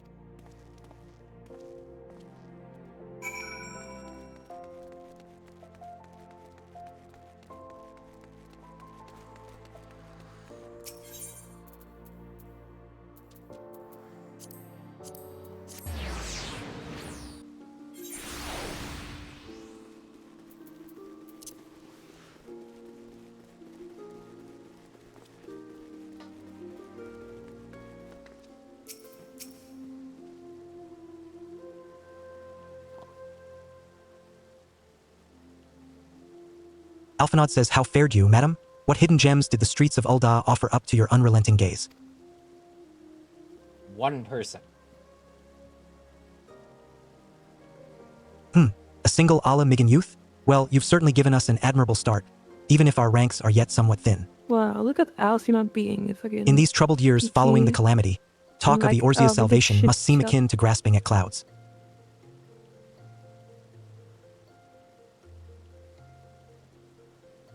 But there are those who have risen to the challenge, nonetheless, and the hope that inspires these people was born in no small part from the victories you yourself have won.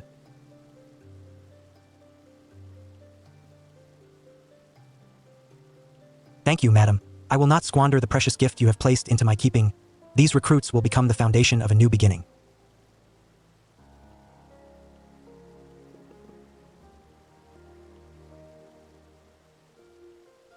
And yes, we are free to begin. As you have no doubt surmised, the Sultana also graced my trial company with her blessings.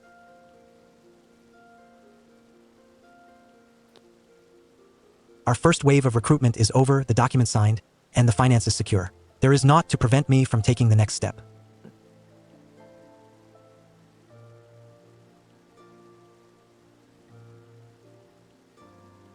You are concerned by the syndicate's involvement? As was I. Sure. Thus was the origin of every coin of their contribution carefully scrutinized and recorded. This organization will not be built on corruption.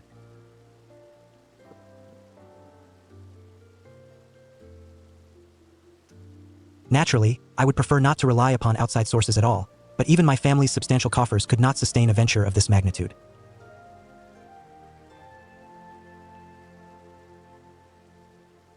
And as for the rumors and doubt surrounding this enterprise, well, such things shall plague us until the company has had a chance to prove its worth. Well. It will not be an easy process, but we will earn people's trust one success at a time. Meow, meow, meow. Speaking of time, we should waste no more of it. Let us return to the Rising Stones and lay the first stone for a united Eorzea.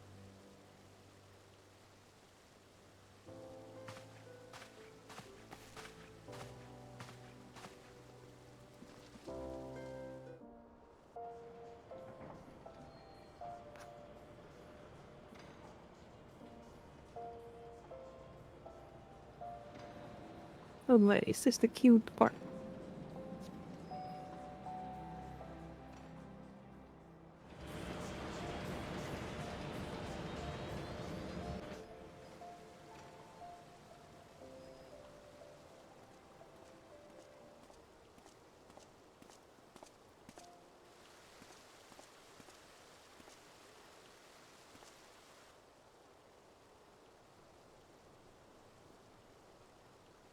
Tell me, General, what think you of Alfino's bold endeavor? I think it is more than bold, Your Grace. His organization would pave the way for a united Eorzea. Well do I understand his impatience, since facing the common threat of the Ultima weapon, our nations have seemed farther apart, not closer together.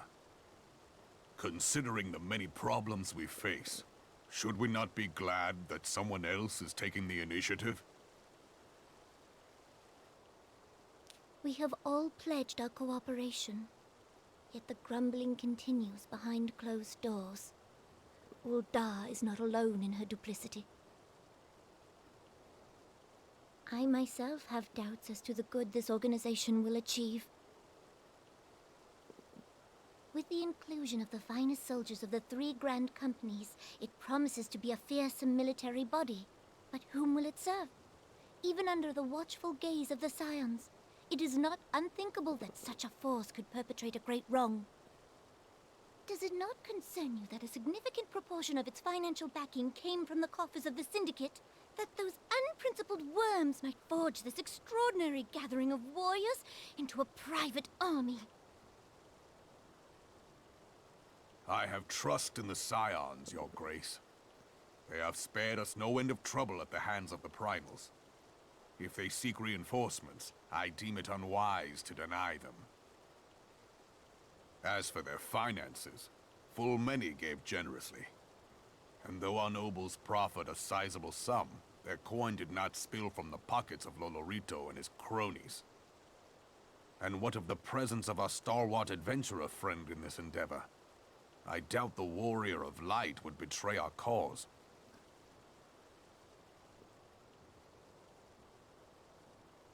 Yes, there is that, I suppose. Yet I have known people to change. Whether we will or no, the events of the age hurl us this way and that, like a dust devil skipping across the sands.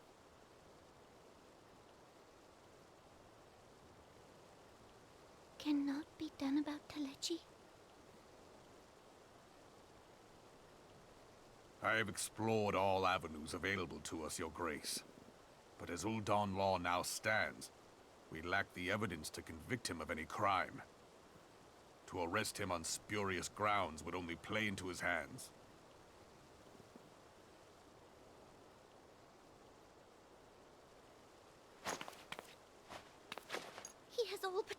treason, and yet we can do nothing?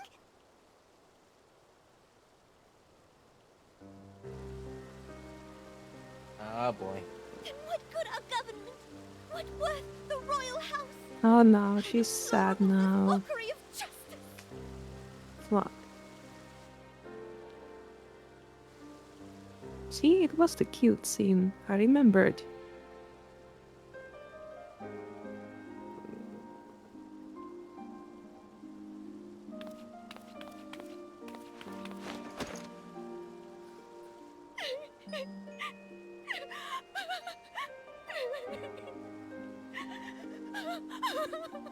Have faith, Your Grace. It is not over.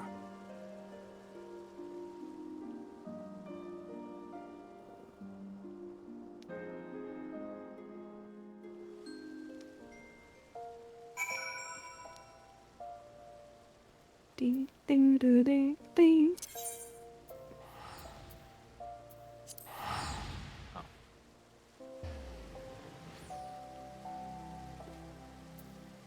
Oh, yeah, we're not in a party anymore. Whoops.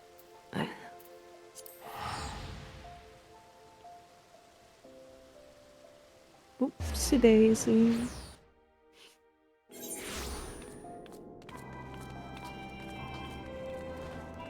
Okay, I think after this we can wrap it up.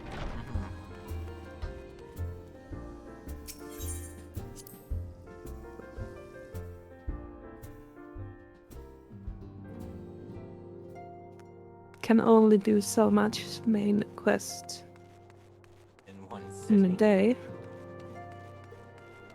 Yeah.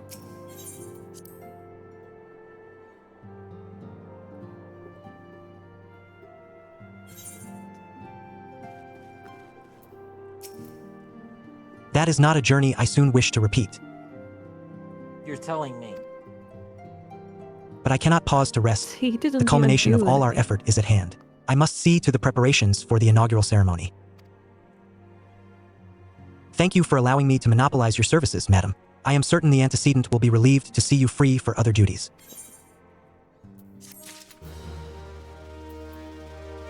Yay.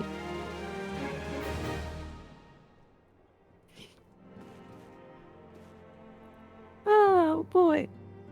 Oh my god. Yeah, we'll see how the next week goes, but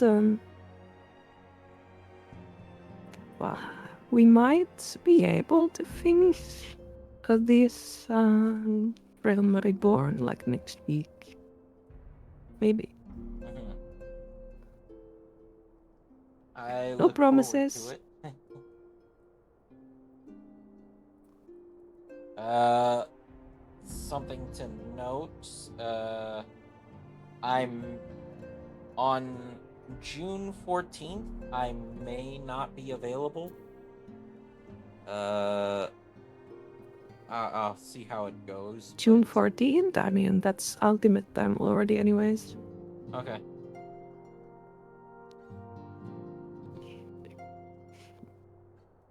Yeah, we have like... How many? Hold. Like 3 weeks until ultimate. Oh, cool. Yep.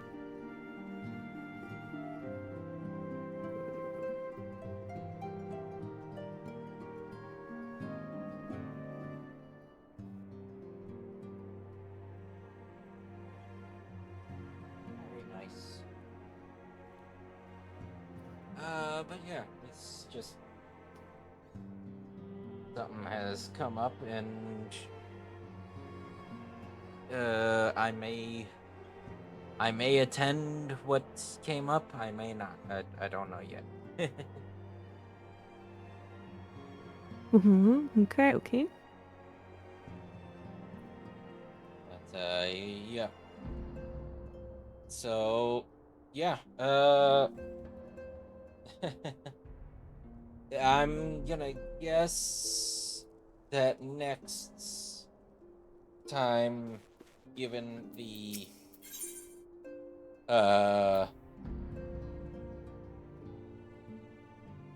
given everything that's happened so far, we're gonna be dealing with Telegi's bullshit.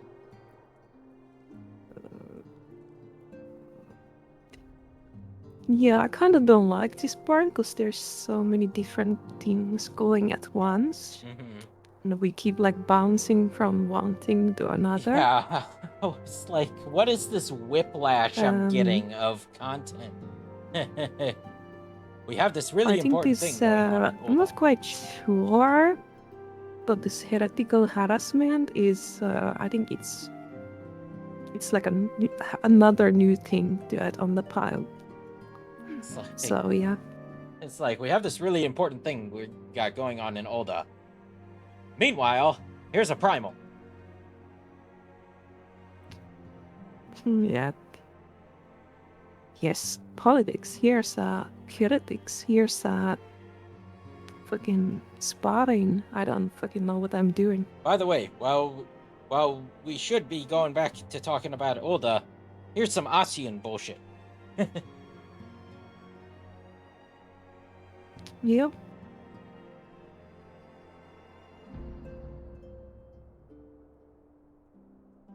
It is quite a lot. But Like, once it's done, it's done, you know? Like, I was kind of get what they're going for, of, you know, trying to make these stories that are long and sort of interweave, you know? At least that's kind of what I get the feeling they're trying to go for. Set up, you know? But yeah, it certainly it's hard to make it come across in a game like this, you know. Like in a good way, where, you know, it's you're not sitting there going, but what about this story that we were just doing?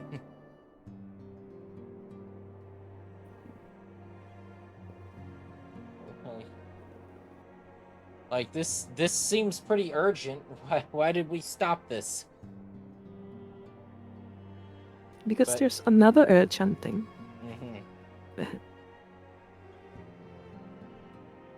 Then we have a lot of urgent things, so none of them will be done. Yeah. Yep.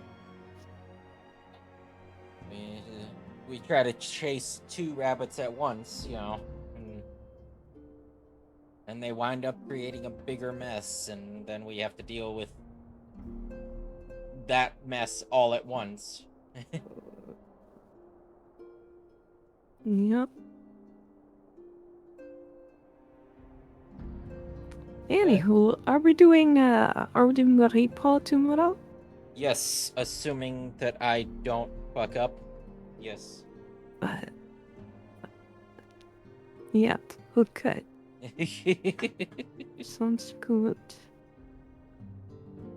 Which I shouldn't be doing anything early that day, tomorrow, so I should be able to just go straight to sleep and then wake up for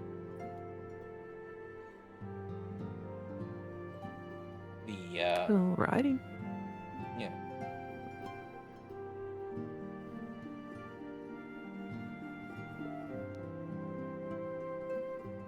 Alrighty then. That's smart idea. Smart idea.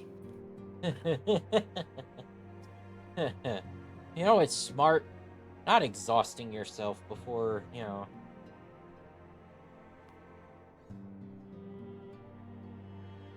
Alright.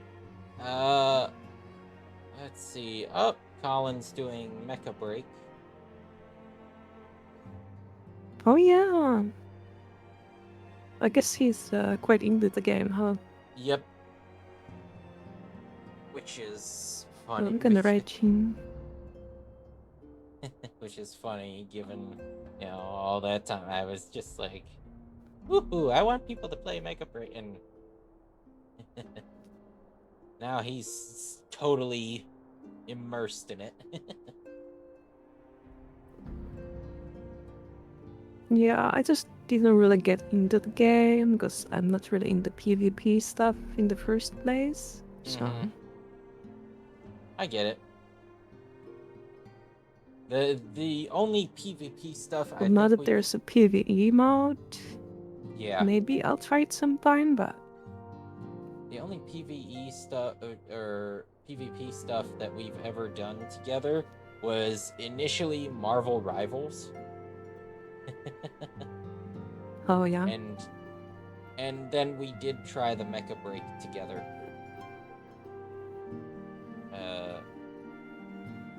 and League of Legends. Oh yeah, League.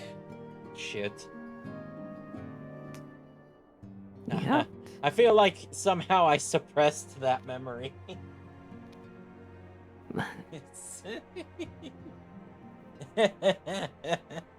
It's a shameful one that I don't want to remember. I mean, I think it's fine. Like League is fine. Oh no, League is fantastic. It's just that you know, you go so long that you're just like, I promised myself I would never do this. And then you find yourself doing True. it. Like, fuck, Yeah, how did this happen? It's a little bit of a meme. Yeah.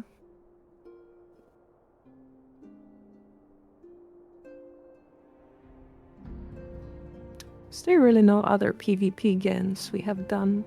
I guess no.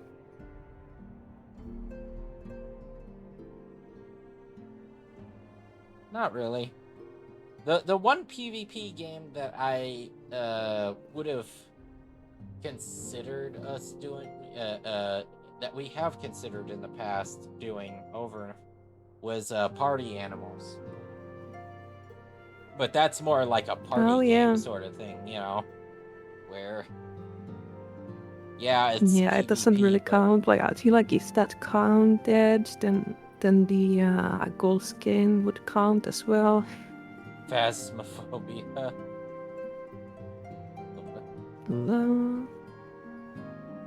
Or what was the other one? There was another one, wasn't there? Mm-hmm.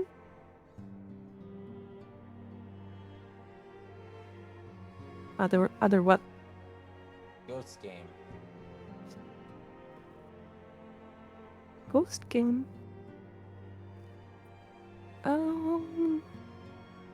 Or am I thinking of something that was suggested but we never did? Yeah, I don't think we have played any other Ghost game.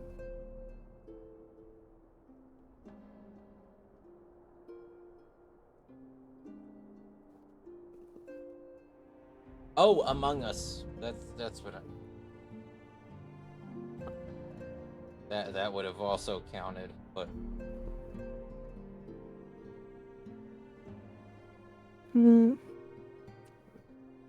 True.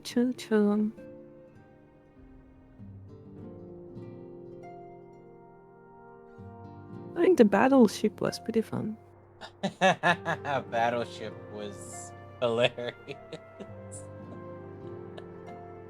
Bosek, what is this? You don't see nothing. Just all my fucking chips in the corner.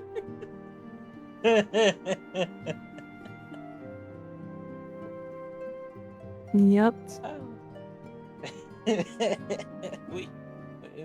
We need to play that Surely again you don't sometime. put it there, Bozek. Bang. In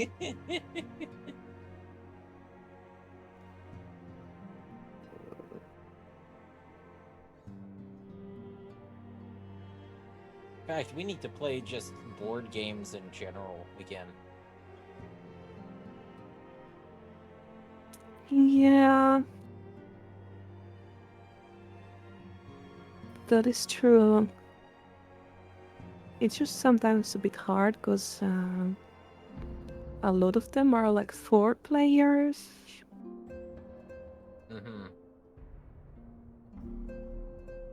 So they don't really work for community days. True.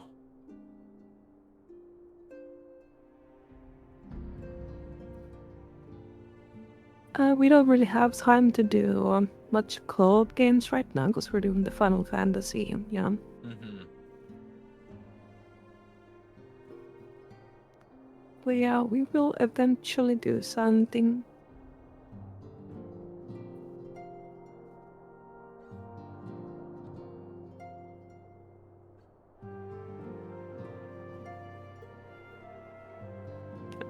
Anywho, I will Yeah. go and do something. I will go and rest before my Friday night hellscape.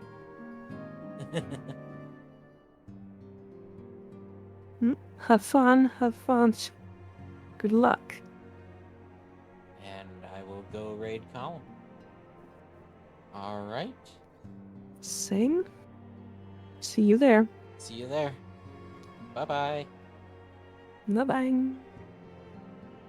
Alright, ladies and gentlemen, thank you for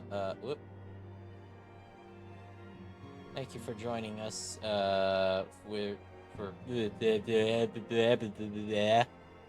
for Final Fantasy 14. Slowly but surely getting through. I'm enjoying my time so far. As you can probably tell from my review of the Bahamut fight. But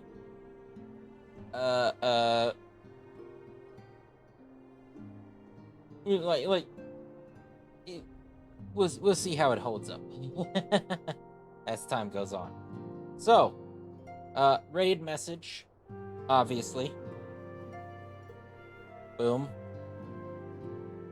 Dropping Wish Colin a happy stream. He's playing some Mecha Break. Let's cheer him on. I'm gonna need to go lay down for a bit. Take care, have a good night, and I'll see you tomorrow for a repo. Bye-bye.